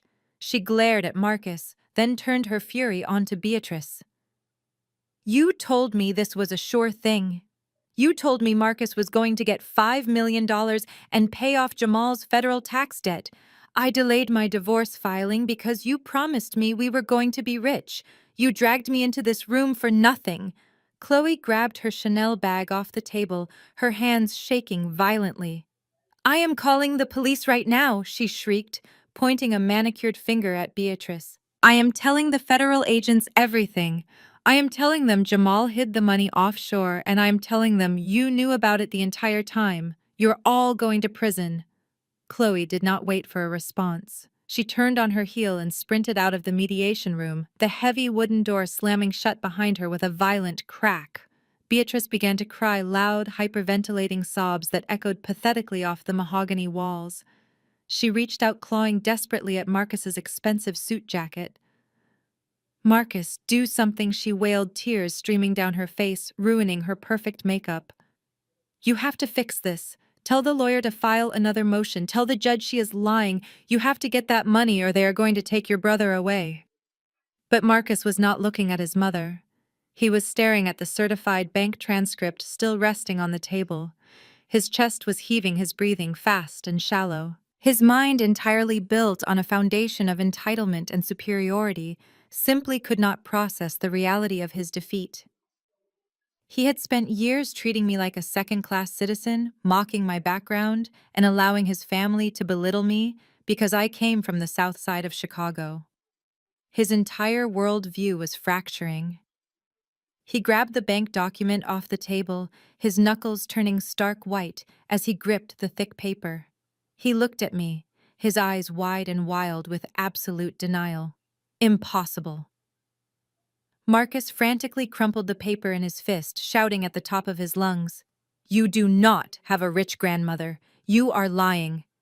The mediator slammed his hand down flat on the mahogany table, his voice cutting through the room with sharp judicial authority. "Mr. Vance, control your client immediately, or I will terminate this mediation and hold him in contempt." Richard Vance scrambled to his feet, grabbing Marcus by the shoulder and physically forcing him back down into his leather chair. Marcus was breathing heavily, his chest heaving, as he smoothed out the crumpled bank transcript with shaking hands. He glared at me with a look of pure, unadulterated hatred. He could not accept that his ultimate victory had been snatched away by a grandmother he had always mocked for being from a poor neighborhood. "I will hire private investigators," Marcus snarled, pointing a trembling finger at my face. "I will subpoena every single bank record your family has ever generated. I will drag this out for a decade if I have to. I will tie that $10 million up in probate court and family court until you are completely bankrupt from legal fees. You are not going to make a fool out of me, Nia. I will burn you to the ground before I let you walk away with my money." Richard Vance leaned down, his voice dropping to an urgent, furious whisper that was still completely audible in the quiet room. "Marcus, shut up. Look at the seal on this document.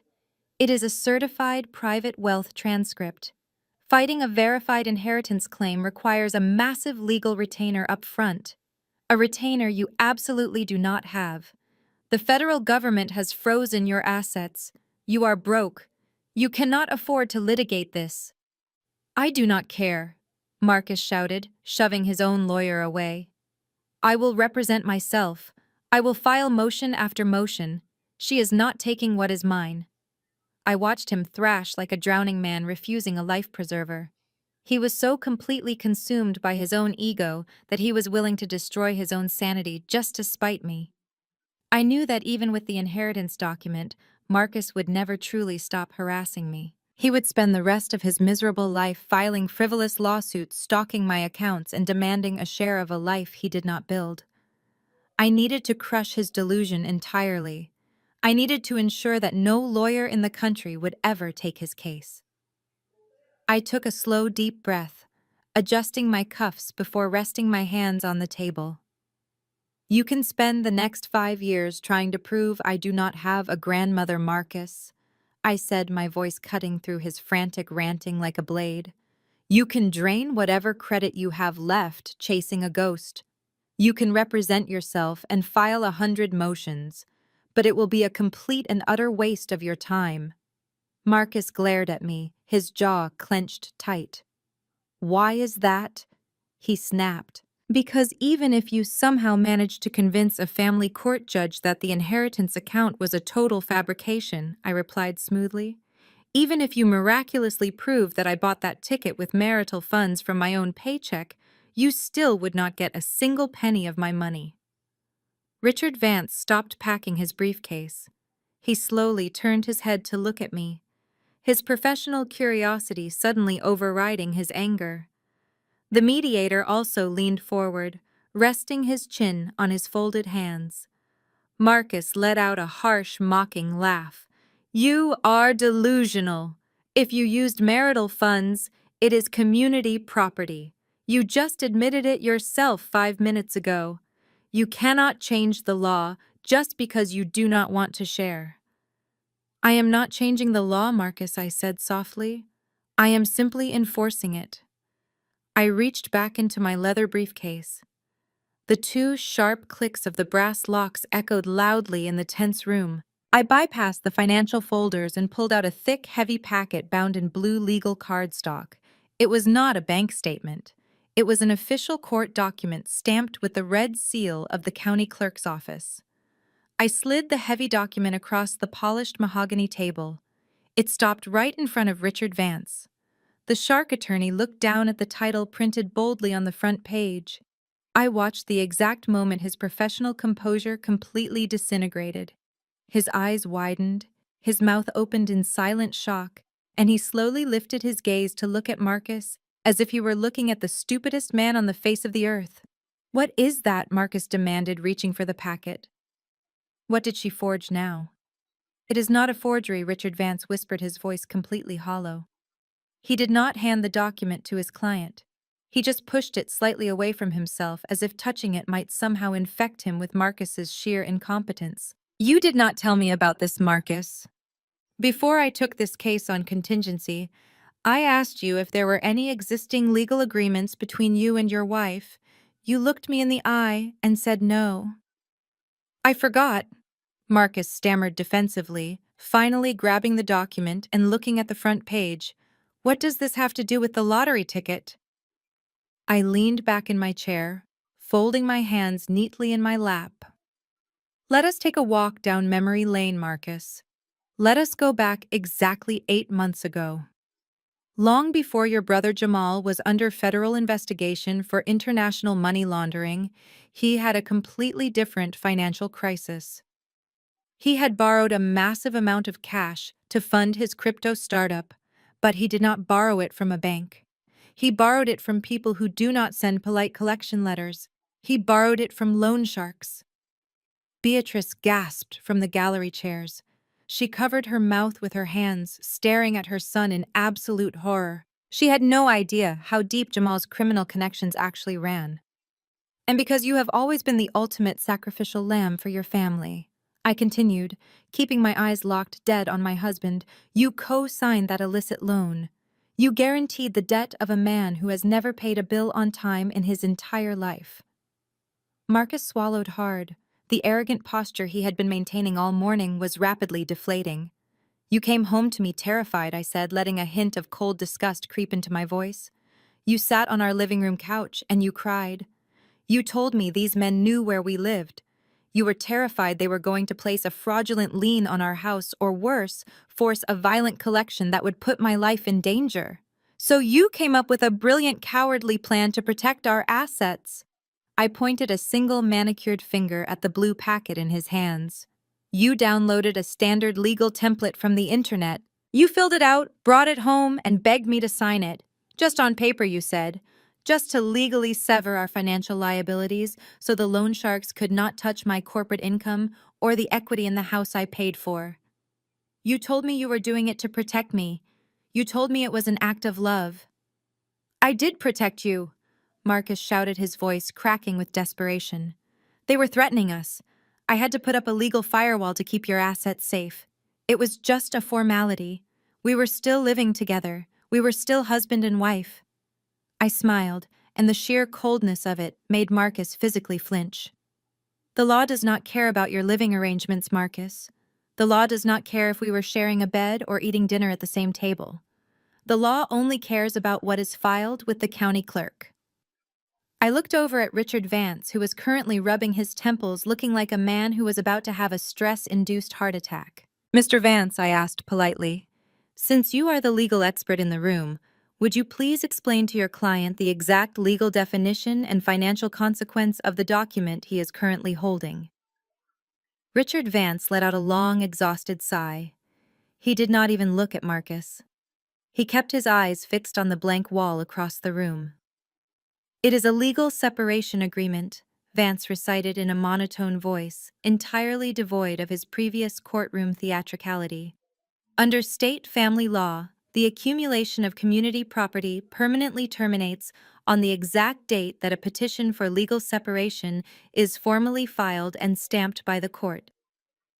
Marcus blinked rapidly, his brain struggling to process the legal terminology.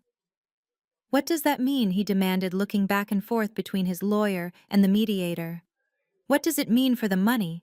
"It means you outsmarted yourself, Marcus," I said, delivering the final fatal blow with absolute precision. "You filed that paperwork 8 months ago. You voluntarily marched down to the courthouse, signed your name in front of a notary, and legally severed our financial ties to protect yourself from your own terrible decisions.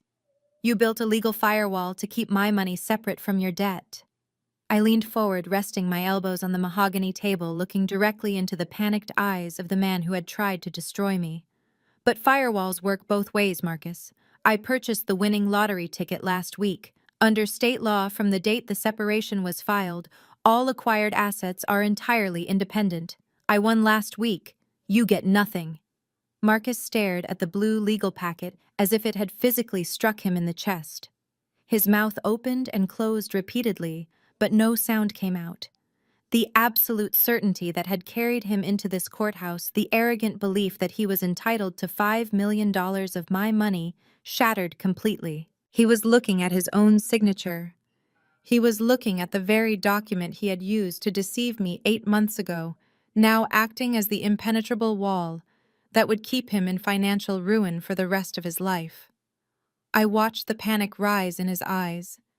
He turned to Richard Vance, grabbing the sleeve of his lawyer's expensive suit. "Richard, do something." Marcus pleaded, his voice cracking into a pathetic whine. "File an appeal. Tell the judge I did not understand what I was signing. Tell them I was under duress. Get the separation annulled." Richard Vance did not answer immediately. He smoothly pulled his arm away from Marcus's desperate grip and stood up. He reached across the mahogany table, picked up his heavy law book, and dropped it into his leather briefcase. "I cannot do that," Marcus Vance stated, his voice completely devoid of the aggressive theatricality he had displayed earlier. He was all business now, and his business was cutting his losses. "You signed a notarized legal document and filed it with the county clerk. There is no duress claim when you are the petitioner, and more importantly, I took this case on a contingency fee arrangement based on a guaranteed 50% split of community property." Vance snapped the brass locks of his briefcase shut. The sound was like a final gavel strike. "Since there is no community property to divide, and since you are currently facing a $2 million federal tax liability from your fraudulent corporate venture, it is abundantly clear that you are completely insolvent. You cannot afford my hourly rate. I do not work for free, and I certainly do not represent federal tax evaders in family court." "You are abandoning me!" Marcus shouted, his face turning an ugly shade of red. "You promised me we were going to win." "I promised I would secure your legal share of marital assets," Vance corrected coldly. "You lied to me about your legal separation. You wasted my morning. I am formally withdrawing as your legal counsel effective immediately." Vance turned to the mediator, gave a brief professional nod, and walked briskly out of the room without looking back. The departure of the shark attorney was the catalyst for total collapse. The fragile alliance on the other side of the table instantly disintegrated. Beatrice, realizing that her golden ticket was walking out the door and that her son was going to face the Internal Revenue Service with absolutely no money, resorted to her classic manipulation tactic. She let out a loud, dramatic gasp and slumped sideways in her chair. "Oh Lord, my chest!" Beatrice wailed, clutching her silk blouse right over her heart. "I cannot breathe. The stress is killing me." "Marcus, your wife is killing your mother." She slid dramatically from her chair onto the carpeted floor, expecting the entire room to rush to her aid. She expected me to drop my boundaries and beg for her forgiveness to save her health. Nobody moved. The mediator briefly looked over the table at her, then calmly picked up his desk phone. "Should I dial emergency services for your mother, Mr. Vance?" he asked in a monotone voice. Marcus did not even look down at the woman who had demanded he sacrifice his freedom for his brother. He was too busy staring at the closed door where his lawyer had just vanished. "Do not bother," Marcus muttered numbly. "She does this every time she does not get her way." Beatrice stopped moaning instantly. She opened one eye, realized her theatrical performance was entirely useless, and awkwardly scrambled back into her chair, her face burning with humiliation. She adjusted her blouse and glared at me, but the venom in her eyes was entirely hollow. She was a broken, powerless woman. Then Chloe made her move. She had been sitting in stunned silence since the inheritance document was presented, but the realization that Marcus was broke, Jamal was facing prison and there was no magical payout coming, finally broke through her denial. She stood up abruptly.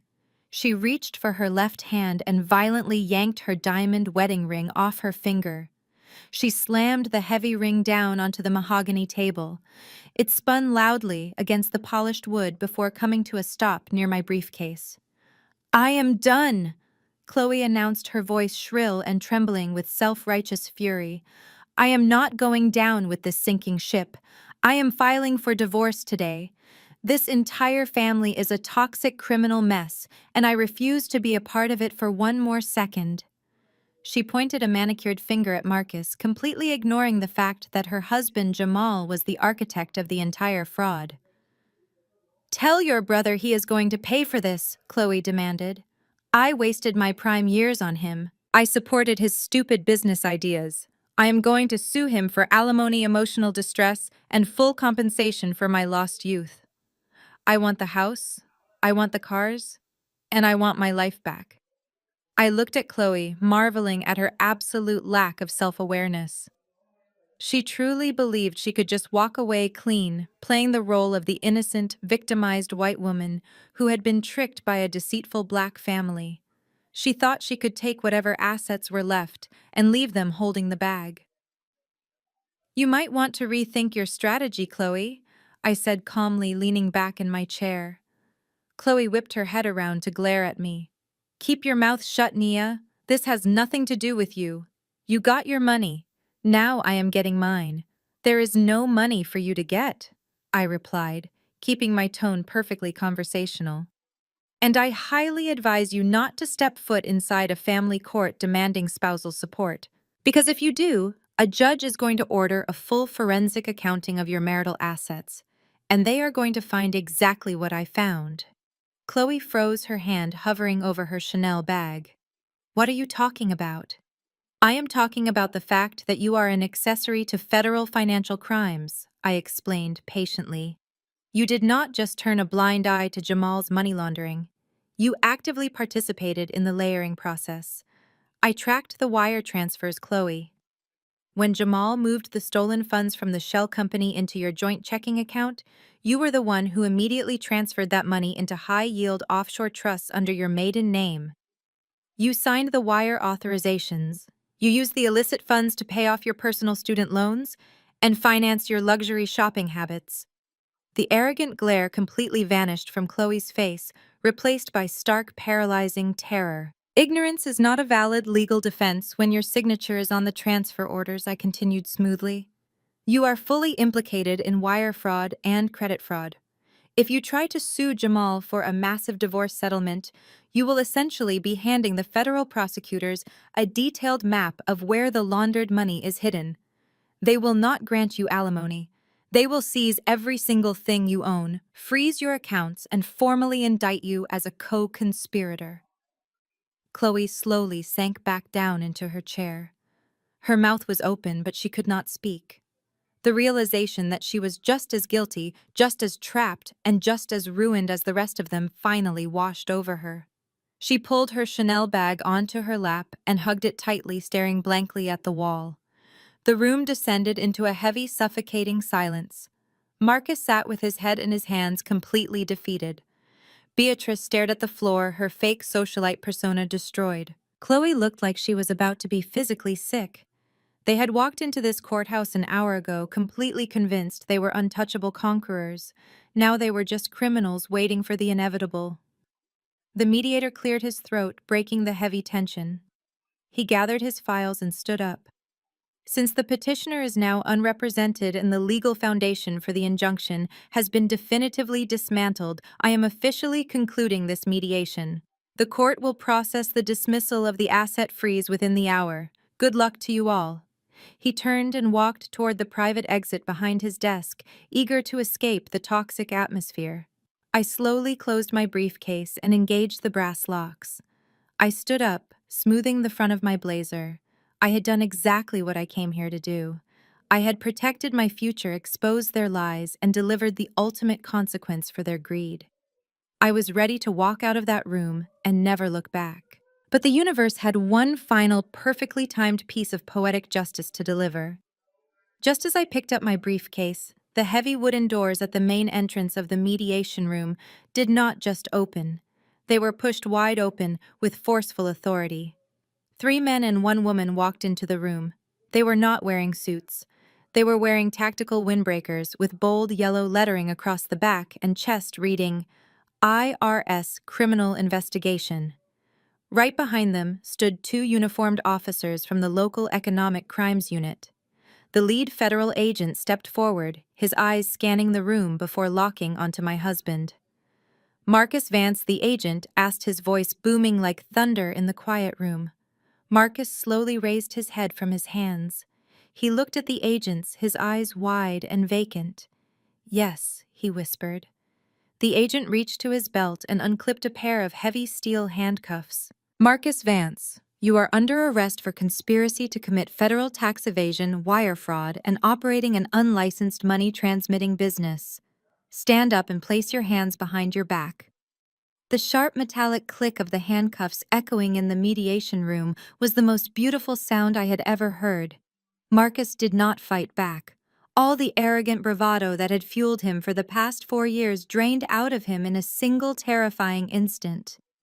As the federal agents pulled him up from his chair and marched him out the heavy wooden doors, Beatrice let out a genuine soul-shattering scream. She finally realized that her golden ticket was gone and the devastating consequences of their collective greed had officially arrived. The next 6 months were a masterclass in watching karma dismantle a toxic family brick by brick. I filed my final divorce papers the very next day, and without Richard Vance or a single dollar to fight me, the judge granted my petition with incredible speed. I walked away completely untouched, my $10 million perfectly secure in my private wealth trust. For my former in-laws, however, the nightmare was just beginning. With Marcus sitting in a federal holding cell and his bank accounts entirely frozen by the Internal Revenue Service, he defaulted on the massive illicit debt he had co-signed for Jamal. The loan sharks did not care about federal indictments or frozen assets. They only cared about getting their money. Within weeks, they placed an aggressive lien on Beatrice's house, forcing it into immediate foreclosure. Beatrice was evicted from the very home where she had once tried to humiliate me. She had to pack her designer clothes into garbage bags and move into a cramped, low-income apartment on the outskirts of the city. To make matters worse, the church board did not just accept her resignation. They held a public congregation meeting and formally expelled her, citing her gross moral failure and her involvement in introducing laundered funds into their sacred sanctuary. The woman who had built her entire identity on being a superior, untouchable socialite was left with absolutely nothing and no one to manipulate. Chloe did not fare much better. She tried to execute her vicious plan of playing the innocent, victimized wife, filing for emergency custody and a massive divorce settlement. But her arrogant, entitled nature finally caught up with her. During a heated confrontation with Jamal's defense attorney outside the courthouse, Chloe suffered a massive public meltdown. A bystander recorded the entire interaction on their cell phone as Chloe screamed a barrage of vile, racist remarks, exposing the deep-seated prejudice she had always tried to hide behind her fake progressive smile. The video went viral locally within hours. The family court judge saw the footage and was absolutely appalled. combined with the federal evidence proving she had actively participated in hiding the laundered money, the judge deemed her an unfit parent. She was stripped of primary custody, her luxury assets were seized by the government to pay off Jamal's restitution, and she was forced to move back into her parents' basement entirely disgraced. The ultimate betrayal, however, happened between the two brothers. When the federal trial finally began, the unbreakable bond between Marcus and Jamal completely evaporated. Facing decades in federal prison, they instantly turned on each other like starved animals. Jamal took the stand and pointed the finger directly at Marcus, testifying that Marcus was the true mastermind who used his corporate background to orchestrate the shell company. Marcus retaliated by crying on the stand, sobbing that his brother had manipulated his blind family loyalty to set him up as the fall guy. They spent weeks tearing each other apart in the public record, destroying whatever shreds of dignity their family had left. In the end, the judge saw right through both of them. I attended the final sentencing hearing, sitting quietly in the back row of the gallery. I watched as the judge handed down severe multi-year sentences to both men, ordering them to pay back every single cent of the $2 million tax liability upon their eventual release. As I walked out of the federal courthouse that afternoon, the crisp autumn air felt incredibly refreshing. I pulled my tailored coat tight against the wind and headed toward my waiting car. Naya, wait. Please. I stopped and turned around. Marcus was being escorted toward a federal transport van by two armed marshals. He was no longer wearing his expensive tailored suits. He was dressed in an oversized, bright orange prison jumpsuit, his wrists and ankles bound by heavy steel chains. He looked exhausted, terrified, and utterly broken. He stopped walking, straining against the marshal's grip. Nia, please. Marcus begged, tears streaming down his face as people on the sidewalk stopped to stare. You have the money. You can pay the restitution. You can hire an appeals lawyer. I am so sorry for everything. I was stupid. I let my mother get in my head. Please do not let them lock me in a cage. I am your wife. Save me. I looked at the man who had tried to steal my future, the man who had filed a malicious injunction to freeze my assets, the man who had threatened to destroy my reputation on live television just so he could fund his own delusions of grandeur. I felt absolutely no pity. I offered him a single cold smile. You are not my husband, Marcus, I said, my voice carrying clearly across the pavement. We are legally separated, remember? And as for your current predicament, I suggest you view it as an educational experience. You have learned a valuable lesson in risk management. I walked away from the courthouse that day and never looked back. The memory of Marcus standing on the pavement in his orange jumpsuit faded, replaced by the reality of the life I finally allowed myself to live. I am sitting here right now in the living room of my penthouse. The floor-to-ceiling windows offer a panoramic view of the city skyline, the lights glittering like diamonds against the night sky. But the most beautiful thing about this apartment is not the view or the expensive leather furniture. It is the absolute unbroken silence. There are no frantic knocks on the door. There are no screaming matches in the foyer. There are no manipulative phone calls demanding I fix someone else's manufactured crisis. The parasites are gone. For the first time in my adult life, my home is entirely my own sanctuary. On the glass coffee table in front of me, there are no forensic audits for shell companies. There are no past due notices or bankruptcy filings. Instead, there is a stack of glossy investment portfolios. I used a portion of my grandmother's inheritance and the lottery winnings to establish a charitable foundation in her name, the Josephine May Trust. We fund full academic scholarships for young women from the South Side of Chicago who want to pursue degrees in finance, accounting, and law. I am using my wealth to build up the exact community my former mother-in-law used to mock. I am giving young girls the tools they need to protect themselves, to understand their own worth, and to navigate a financial world that will constantly try to shortchange them. This journey cost me my marriage, but it bought me my freedom. And if there is one thing I want every single woman watching this to understand, especially my Black sisters, it is the absolute power of a hard boundary. We are conditioned from the time we are little girls to be the strong ones. We are told that loyalty to our family and our community means sacrificing our own peace, our own money, and our own mental health to prop up the people around us. We are expected to carry the financial burdens of grown men. We are expected to swallow the disrespect of toxic elders under the guise of honoring our family. We are told that walking away makes us cold, selfish, and bitter. That is a lie. It is a lie designed to keep you functioning as a human shield for people who refuse to take accountability for their own lives. You do not owe anyone your sanity just because you share a last name or a marriage certificate. You do not have to set yourself on fire simply to keep toxic people warm. When they call you arrogant for protecting your assets, let them. When they call you cruel for refusing to pay for their mistakes, let them. Let them throw their tantrums. Let them play the victim. Your peace is worth infinitely more than their conditional approval.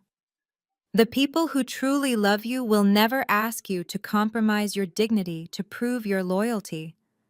The people who genuinely want to see you win will never demand the keys to your bank account as a test of your devotion. I spent 4 years of my life shrinking myself to fit into a family that only valued me for what they could extract from me. I paid their bills, I fixed their credit, and I absorbed their subtle insults because I wanted a family so badly. But true family does not operate like a collection agency. I look back at the chaotic, miserable circus of my past, and I do not feel a single ounce of regret. I feel an overwhelming sense of gratitude. The confrontation at the restaurant, the federal raid, the desperate mediation room, all of it was necessary. It was the surgical removal of a cancer I did not even realize was killing me. I am 32 years old.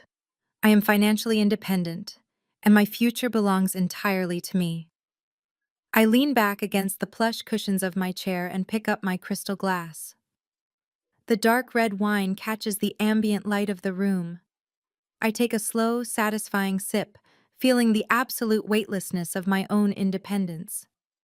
I look straight ahead, right into the lens, right at you. Sometimes the biggest winning ticket isn't money. It's the price that forces trash to take itself out.